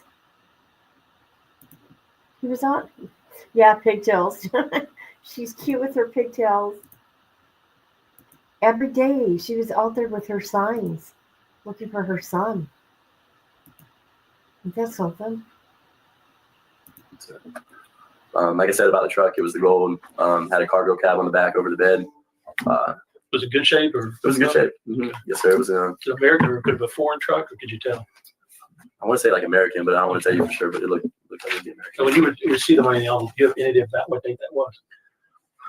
Okay, I got out of jail on February the 7th. This probably would have been like anywhere from when I got out of jail, like 5 to 7 days after that. So you're looking, 8th to the 12th, somewhere around there, somewhere right around. What time during the day? Was it daytime? When I met, yes, sir. What time? Maybe 2 or 3 in the afternoon. So. And that was the first meet? Yes, sir. First time. Yes, sir. And when was the second time? I don't know for sure, honestly. We met like 2 or 3 times, and the second and third, like I wouldn't be able to tell you for sure. Like I can't remember the date and stuff. The only reason I remember the first is because it was a week after I got out of jail. When you met, the second time you said you met at Fresh Market. Fresh Market. That's the one up on Thomasville Road. Mm-hmm.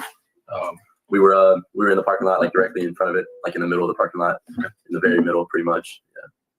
You was driving the same vehicle? Same vehicle. Okay. Yes, sir. And the third time, where'd you meet him?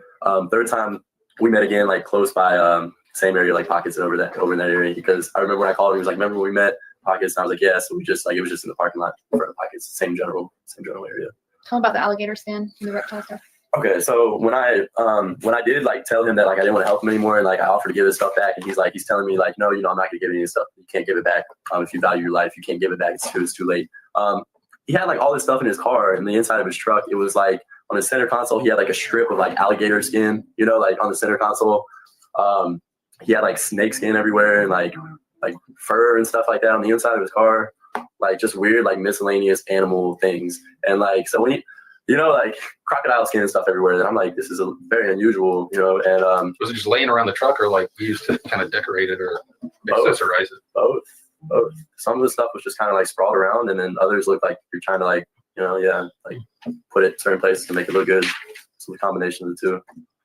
There was like snake skin and like rabbit fur and like raccoon fur and like an alligator skin and like stuff like that on the inside of his car. What's going so, on? like, Silence of the Lambs stuff going on here?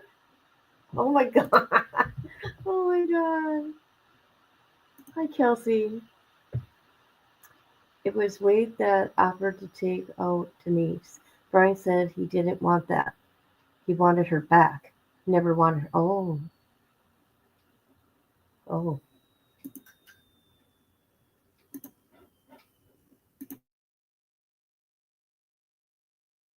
Yeah, so all that was in there. Yeah.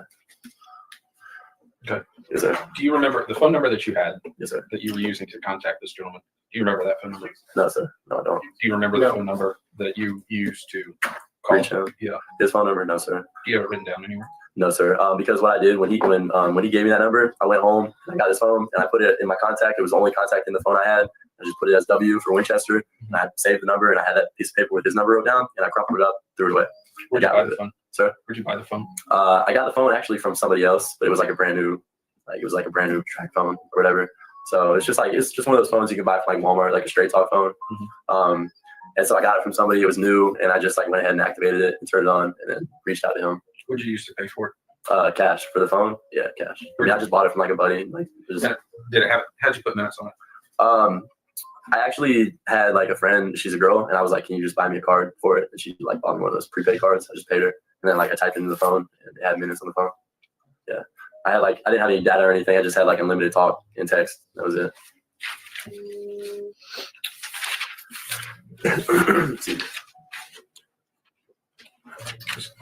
Where's the money in the paperwork now? The paperwork, I still have it. I still have the paperwork. The money's gone. Couldn't give it back to him. Through a lot of things. Like I have a fiance. I'm about to have a child. Bought a lot of baby stuff. I'm a personal trainer. Okay. Bought a lot of personal training equipment. Money's gone. Money's gone. The other paper's still around. Of course the money's gone. I was wondering if you were going to say something. Oh my god. Too funny. The money's gone, but yeah, of course it is. I'm also 22 years old, so I bought a lot of just cool stuff. But the money's pretty much gone. When did you leave for Texas?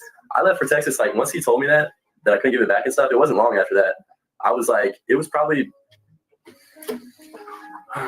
like 2 weeks. 2 weeks after that, because at that same time, like before I got rid of the phone, a couple days after that, like he was still like, that guy's still trying to contact me, and I'm still telling him like, hey, scenarios are good, like just give me a second, I'm gonna still put everything in play. I'm like trying to delay this guy and at the same time think about what to do, and then I get to the point I get rid of the phone and I go to Texas. So he has no idea you do not have the money. No. No, sir. No, he doesn't. No, sir. And what I still have this paperwork, all this paperwork that's given to me, I still have it. What if he asks you outright, where's the money? I would tell him, the third party guy or Brian? Or either. Either one. I would guess I would tell him I still have it. Still have your money. Still have it. Scenarios haven't been put into play. You still want me to do it, so I still have it right now. Which, to be honest with you, is what Brian, I believe, assumes. I still have the money. You're still going to set these scenarios up, and you still need that money to pay these people. So make it happen, and then I'll pay you at the end. Yeah. Yes, sir. So he still assumes I have the money, so I guess that guy would still assume through Brian that I have the money as well. Yes, sir. When Brian first approached you right before you were released, yes, sir. Where was that within the pod? Where were y'all when you were talking? At that time, it was up by my room in the corner, so it's like it's off camera in the top corner, and then like from there, we went to the recreation deck, and we stood out there and finished up our conversation. But But kind of like how I told you guys in the beginning, where Brian like still wants me to get out and do this for him, and he still is hopeful for me. Like at first, this is like 4 or 5 days ago, Brian started talking to me more and more about this again because he's hopeful I'm getting out. And at first he was like, listen, well, since the scenarios are already set up and you're here again to talk to me, we pretty much already know the scenarios are 100%. They're good to go. So you really don't need communication with this guy anymore, do you? And I'm like, I guess not. You know, I guess the scenarios are good. It's good. I don't need communication with your guy anymore. But then he comes back and he's like, because I'm like, well, listen, what if something changes in one of these scenarios? And I need to let you know. And he's like, yeah, you're right. You're right. You still need communication with this guy, is what he's saying. He still thinks I do. And he knows that he wants me to. So he's still going to set it up where I'm able to communicate with this guy. And at first, he was concerned. He was like, well, maybe we shouldn't do the phone thing again. Maybe we should do email. I was like, and I'm just doing it like, all right, man, whatever you want to do. Whatever, email, phone, whatever, bro, whatever. And he got back to the point again where he's like, no, we'll use a phone. I know they have audio, you know, voice recognition and stuff is what he told me. But he's like, you know, we'll use that phone. It worked the first time. It was good. We'll go ahead and do that again. And so last night when I was talking to him, I kind of told him I had a court date today, you know, and I'm telling Brian, like, you know, I might be going home reinstated on probation. So he kind of like assumes either I'm going home or I guess maybe I'm going to prison or something, but he's hoping I'm going home. And like last night it was like 10 o'clock. It was like 10:30 and the phone shut off at like 10:45. And like he got this like joy. And he's like, oh, I guess he was like gonna rush to the phone. Maybe I don't know what to do. What on the phone? I'm not sure. Like I don't know what he does, you know. And I was like, don't worry about it right now. And he was like, all right, you know, I'll take care of it tomorrow. So I assume, I'm probably pretty sure that if I go back today, I'm like, all right, I'm going home. He's already good somehow. If he didn't already do it yesterday when he had that visit, he's gonna have a number for me to reach this guy or an email, and I'm gonna be able to meet with this guy, talk with this guy, and same thing as the first time, meet up with this guy and talk to him. So I assume Brian will have a number. He'll give the number to me, and I'll be able to reach this guy. Yes, sir. But so, and also at the same time, 3 or 4 days ago, Brian, like he was a little suspicious at first for some reason. He was like, how do I know you're not going to set me up? And I'm like, Brian, listen, I'm not going to set you up. You're paranoid. You become paranoid from being in jail for so long. And he kind of was like, okay, you know, you're right. I've been here too long. I'm paranoid. I am. I'm just worried because I know I'm going to lose trial. And he asked me the question too. He asked me a couple questions, one of which was like, how do I know that once you do all this stuff for me and I win trial, that when I go to pay you the $50,000 at the end, that you don't set me up then at the drop when I pay you? I'm like, wow. And I just, you know, I tell him, I'm like, why would I do all this for you just to set you up at the end when I'm getting paid? So he's kind of like, so now he's back to the point where he's very confident. He trusts him. He trusts me in the same way. He assumed I'm going to do this for him. He did. So, Oh God, I gotta mute him for a minute, you guys.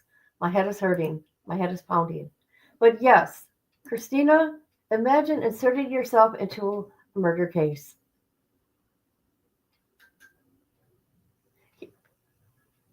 I mean, come on. Here you got these calls here, him talking. Okay, here's evidence out there. It's going to get back to Brian, believe me. We heard him snitch on you. We heard him snitch on you. He stole your money too. All right, let's continue.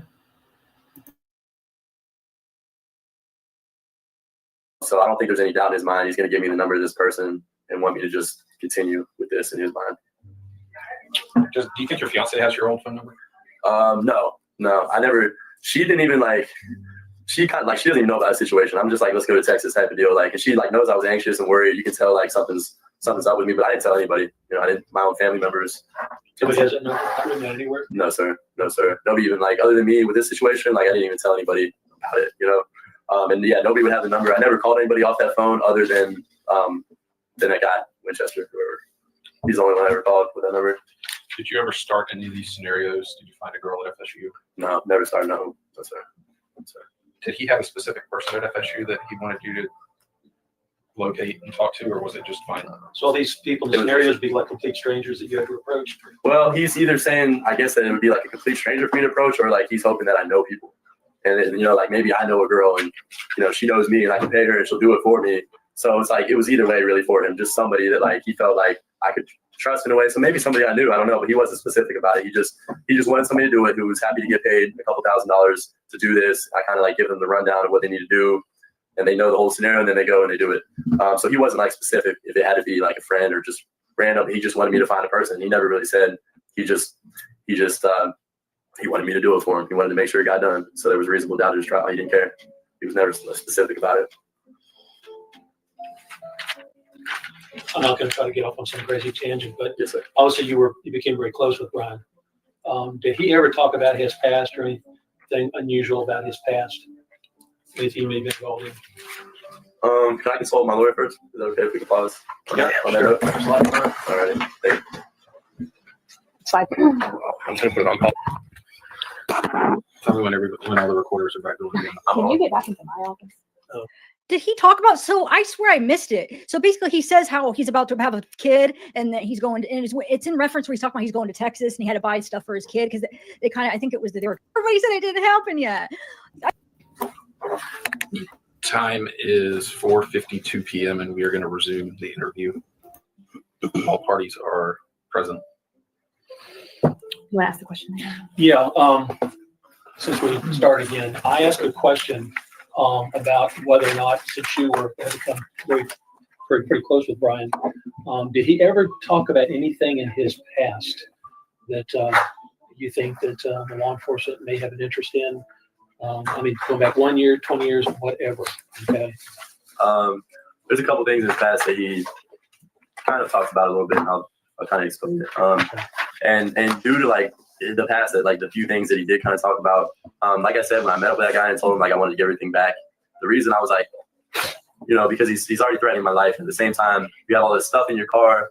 And you know, I'll explain more, but I heard about, you know, the situation with this guy who was like murdered 15 years ago, you know, and I guess like a hunting or some type of whatever accident. And so I see all this stuff in this guy's car, like hunting related, and this guy, you know, in my mind, it like clicks back to that. And I'm like, okay, you're threatening me. Like you have all this like stuff in your car related to like hunting and stuff. Like you might be the guy who maybe like killed this guy for Brian 15 years ago. And so like when you're telling me you're threatening my life, I'm thinking you're really going to do it. I'm thinking maybe you're the guy that did this for Brian. Only a couple things that he said about that in his past and stuff would be, he kind of explained to me a little bit about the situation, I guess 15 years ago. He kind of told me that like that was his best friend that died, or, you know, however that got killed or whatever. That was his best friend at the time. And that guy was married to Denise. And so this guy gets killed and then he marries Denise. And like the things that he told. That's what he told you, or that's what you heard? No, that's what he told me. Yeah. Yeah, that's what he told me. And then he married Denise. Yes, sir. And then I'm going to interrupt. Sure, Did he say his best friend was killed? Or are you putting two and two together? He said his best friend, he didn't say like he was killed. He obviously was like still at that time trying to like kind of like play it off like I guess it was an accident. So he said like his best friend died in an accident, but he lost his best friend. So he didn't say like he was killed, but he said like I lost my best friend. There was an accident. So that's kind of how he said that then. And he explained to me that Denise was that guy's wife. And he also like went on to tell me like this is still why I was in jail the first time when I first met him. I didn't know anything about that situation until like he gave me the rundown about it. I didn't know anything. I never heard about that at all. Like I'm 22 years old. I haven't heard anything about that. What he went on to tell me was that he married Denise, but he also told me that he was best friends with that guy. And he also told me that, you know, he told me his life and stuff. He sells insurance and all that. And he told me that he sold that guy a $10 million life insurance policy. And not long after that, that guy dies in an accident. So, you know, he told me he sold that guy a life insurance policy. He told me that. So he told me the guy got killed in an accident, and he told me that he then went on to marry Denise. And for that right there, that was kind of it, the end of that little conversation with that. Actually, this time since I've been back now, he kind of like went on one time when we talked, maybe like a week ago. He told me, he said something again about Denise, and he's like, he was just like, I guess really what he was trying to do the most was throw it off on her. And like what he went on to tell me was like, oh, he did tell me this. He told me that when he goes to trial, like outside like me setting up these scenarios for him, that him and his lawyer, what they intend to do is bring Denise to the trial and make her out to seem like she was the one who murdered that guy 15 years ago or had it done, you know? So he actually told me that's like him and his lawyer's plan for trial is to bring her in there and make her look like, you know, bad for that incident back then to kind of do whatever for him. So that's one of their plans, him and his lawyer. And he told me that. But anyways, he went on to say that, you know, he felt like, honestly, from what he told me that he knows Denise. Like, honestly, I believe it's him and he's trying to throw it off on Denise. But what he actually said out of his own mouth to me was that he knows Denise had that guy killed. He knows she did. And he went on to say that I've known for this whole time that we've been married, but the reason I never went to anybody about it is because of our children. And I don't want them to see their mother as a murderer. And he told me like, you know, I hope you can set up these scenarios because like, then we don't have to bring her to trial and we don't have to put her in that light as a murderer because then your children are still going to find out that she's a murderer. And he still doesn't want them to find out. But I think really, I guess what it would be is you don't want to even get into that at all because you have more involvement probably than, you know what I mean, than what you want to come to light. So he went on to tell me that I've known this all along that Denise had this done, and I knew all along. I knew for all these years that I should have went to law enforcement. He said what he told me was he's been gathering up information. And I'm more than happy than to share the information on the interwebs. Wade has snitched on other people, hoping the state would cut him a break. But this was the most high profile on the news. Yes, this case was. So I'm helping. I'm helping share the information out there of him snitching. Wade ended up spending like $20K and taking out to Texas. He claims he tried to give the money back to the brother when he decided he didn't want to be involved. Of course, that's a lie. We know that's a lie. Okay, let's listen to the little brat. And piece by piece to bring forth, but he just never did. He just never brought it forth. And now he like wishes he did. Now he wishes he did. And he kind of like went on to tell me one other little detail was like, it's strange to him or whatever, however he put it, that, you know, that situation was her, this guy, and him 15 years ago. And now it's like her, this doctor, and him, except for now it's these two people against him rather than him and Denise or him against that guy. So now roles are reversed, and he doesn't like that. He doesn't like that it's happening that way. Is there anything else he told you about his best friend? No, sir. Does he speak pretty freely to you about it, or is it something that... Not really. No, he doesn't. No. When he said, you said that he admitted to selling his friend insurance. How did he say that? I mean, I sold him insurance, or I just met him flat out? Flat out. Okay. Flat out. Yes, sir. Okay. He just, because when he was like telling me that whole little scenario, because when he was telling me, when I was there the first time and he like was telling me to help him, he constantly told me, he was like, hey, listen, man, too, when you get out there, you're probably going to hear a lot of stuff about me. You're probably going to read some stuff about me. And he told me that. So I guess he wanted to go ahead and let me know what I was going to read and what I was going to see, which is all this scenario 15 years ago, rising now, people are questioning it. So he told me, he was like, you're probably going to hear these things about me. So I want to go ahead and let you know about it now. So he did, and then continue on to tell me that stuff. And like I said, you know, he just, not a humorous way, he just said, you know, I sold him a $10 million life insurance policy. And through that and through the other thing he told me, like I already told you guys, I kind of feel like, you know, this is just like my perception from like talking to Brian. I feel like he's trying to throw this off, I guess, on Denise in any way he can. He's just trying to throw it all off on her. Like she's the lady who did it. But to be honest with you, from what I see and just the way that Brian talks and what he's told me, like, I feel like it's Brian, you know, it's all Brian. It's all Brian. And I think I forgot to mention the last scenario to you guys, actually. I listed 3. There was a 4th scenario. It's important I mentioned this. The 4th scenario that Brian wanted me to set up was going to be, because when Brian got arrested for this situation, he was at Denise's house, you know, and supposedly was in the back of the car waiting. When she got in, you know, he was in the car. She didn't know. The 4th scenario that he wanted me to set up, he wanted me to find somebody who would have said that they were fishing that same day behind Denise's house. They were fishing in the pond behind her house. And he wanted me to get that person to say that he saw Brian outside of the car talking to Denise first.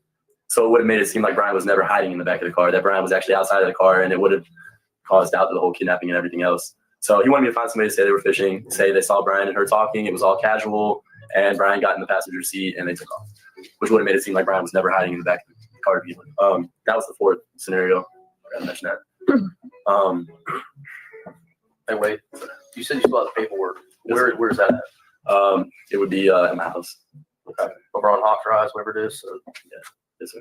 Where inside the house? I'm gonna have to find it. Yeah, but I should be able to get it though for you guys. Yes, sir.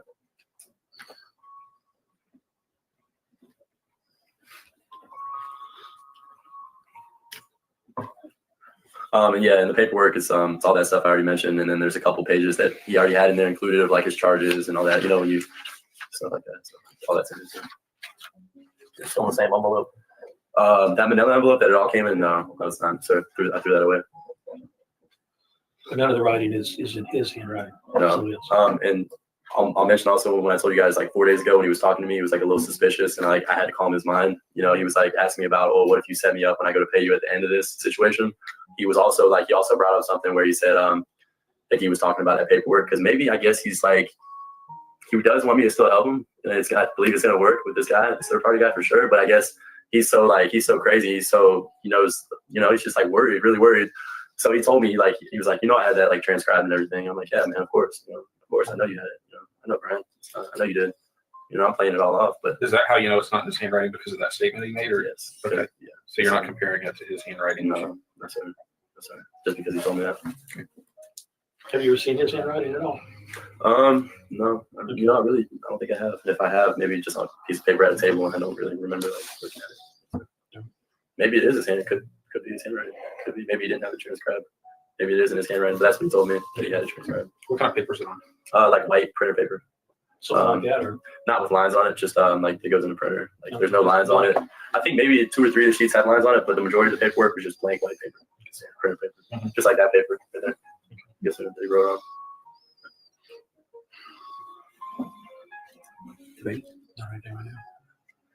I hear elevator music. Does anybody else personal hear check that? you say you saw.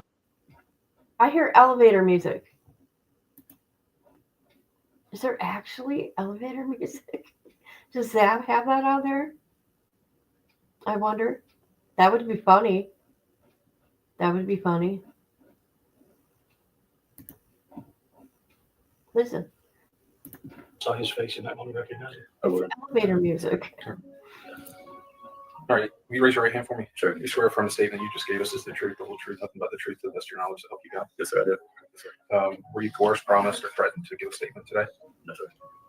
Do you have anything else that you want to add? Well, This time? hello. How are you? The value to it? Glad Not you're this here. time. Right. The time is 17:05 hours. We're going to conclude this interview.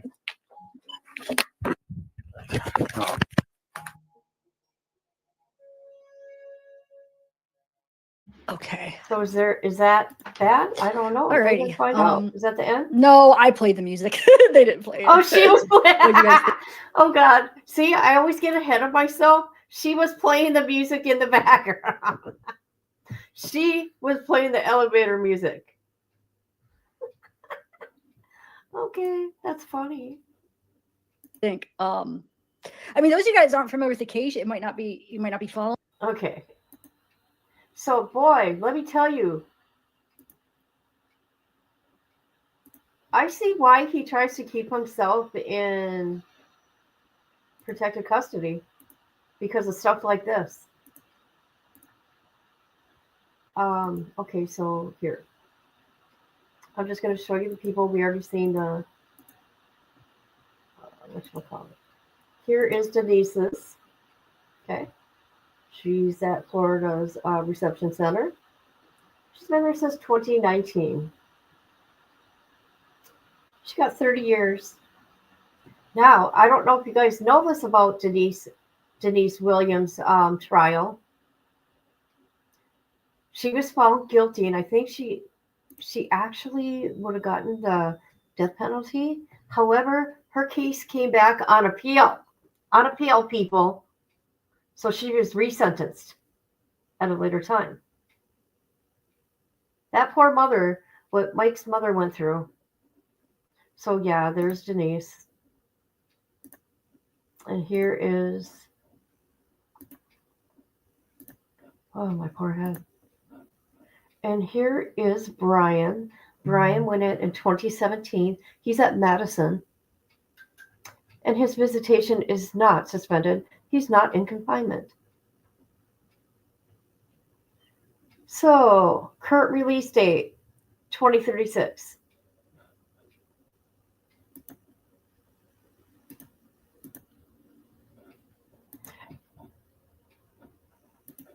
Mike was such a nice guy. I know. Very sad. And geez, I covered this case big time, not on this channel, but I did. And that mother, God bless her heart. So let's watch this. This is when she gets sentenced. And his mom is there. It makes me sad. There's his mama.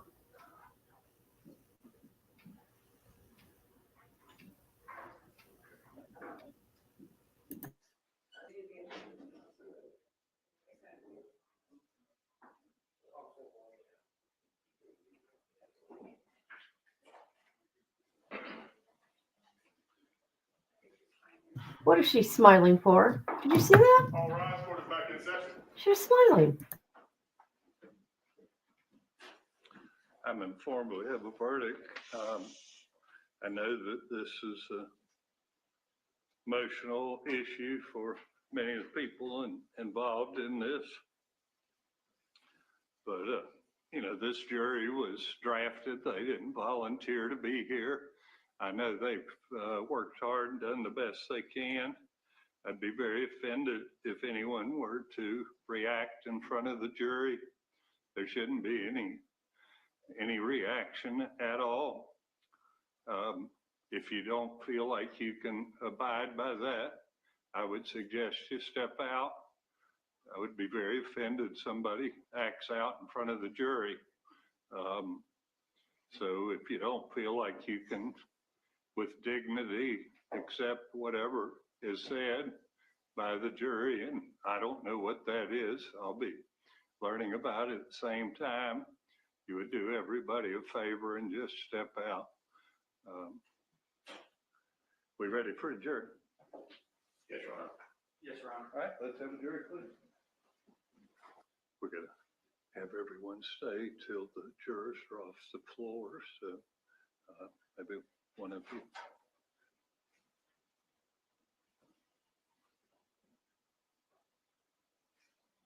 All right, everybody be seated, please.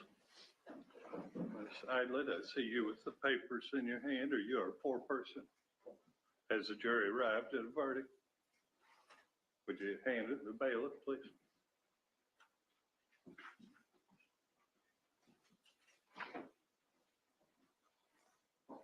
State of Florida versus Denise Williams. We, the jury, find as follows: as to count one of the indictment, the defendant is guilty of conspiracy to commit first-degree murder. As to count two, we, the jury, find the defendant is guilty of first-degree murder.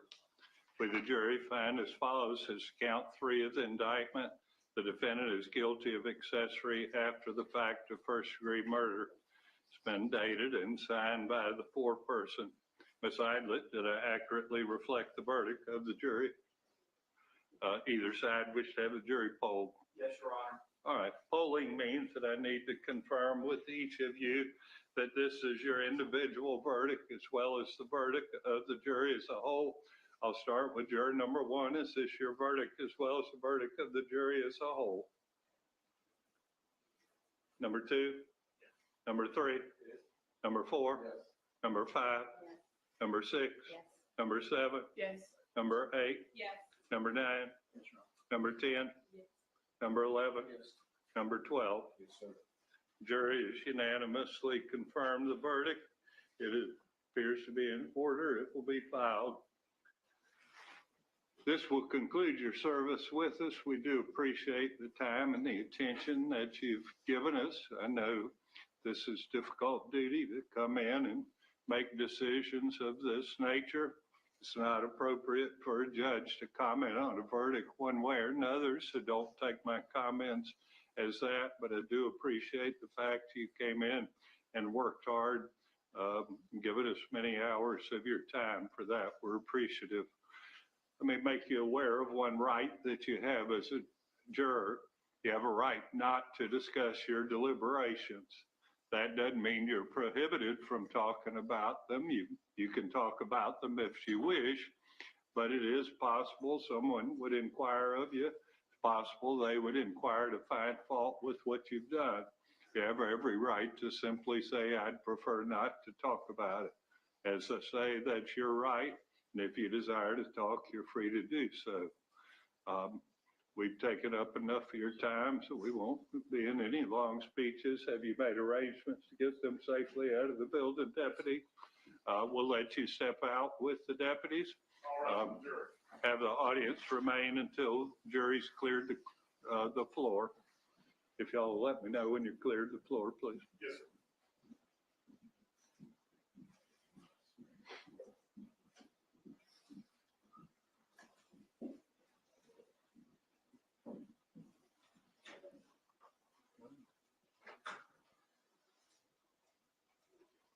All right, everybody be seated. Ms. Williams remanded to custody pending sentencing in this matter, and the defense requests that we have a pre-sentence investigative report started. I would, Your Honor, and respectfully, is there any way we could do the case management perhaps in early January versus? Yeah, I mean, it's largely just make sure we have a date so y'all can start on getting the sentencing date set. I'll find someone to cover for me. What's that? I apologize. I can skip to something in Jacksonville, but I'll make arrangements. All right. So, and if you can communicate with Mr. Fuchs, we'll work out a sentencing date. Yes. Madam Clerk, would you order the pre-sentence investigative report be ordered, please? Anything else from either side? Your Honor, may I waive Ms. Williams' presence at the December 18th case management? Certainly. We don't need her presence at case management. We don't generally have defendants at case managements, although I guess sometimes on the first degree murder cases they do. So, yeah, we'll waive her presence for them. Thank you, Your Right? Honor. Anything else? They are. We'll be in recess. Wow, how evil.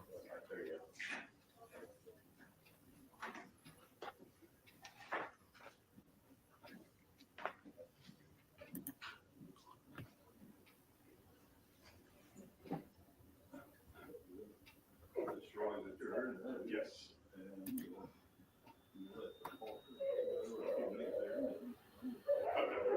I'll text them. I told them I would text them. All right.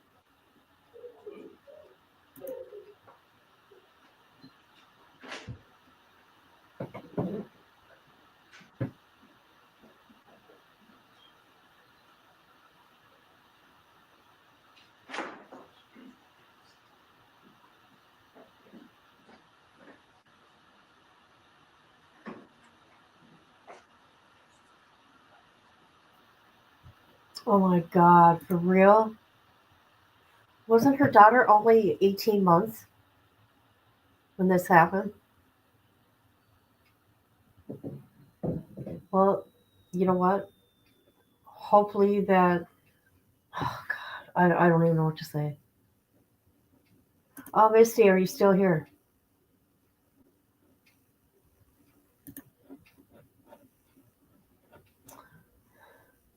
Misty, we've talked about this case before. Where's the picture? I'm going to show you.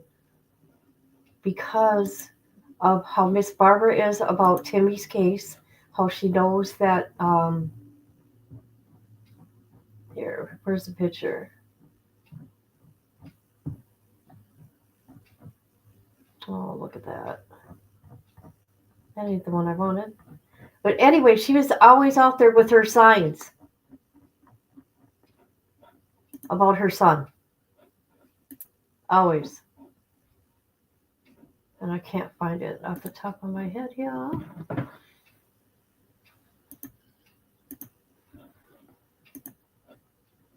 So I don't know why he would want to. Yeah, she was an infant.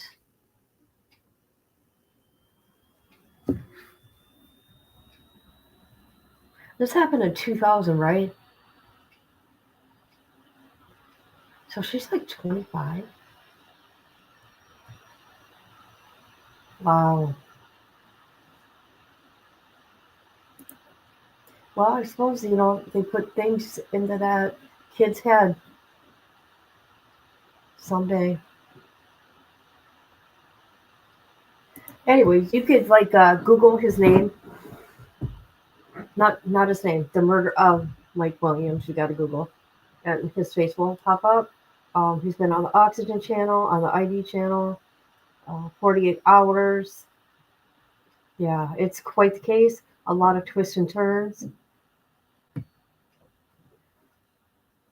It's that type of case is like, no way. No way.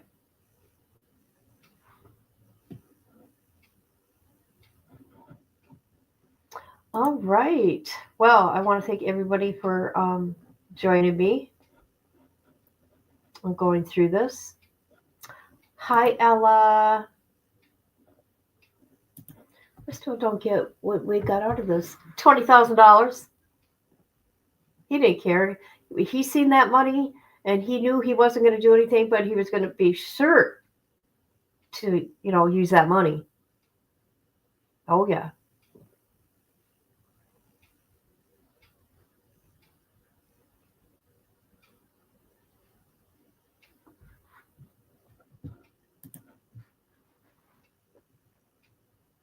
Yeah, I don't know what his purpose was at all because he makes no sense. He's just, a criminal. He's just an evil and a liar. He don't care about anybody but himself. I don't know what he was trying to get out of it. I really don't understand. He had an attorney with him, so yeah.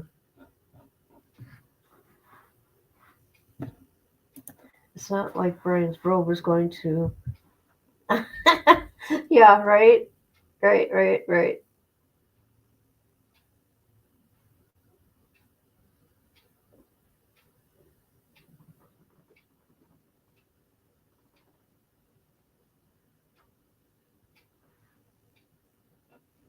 All right. Well, I think we're going to end this because this has been a long one.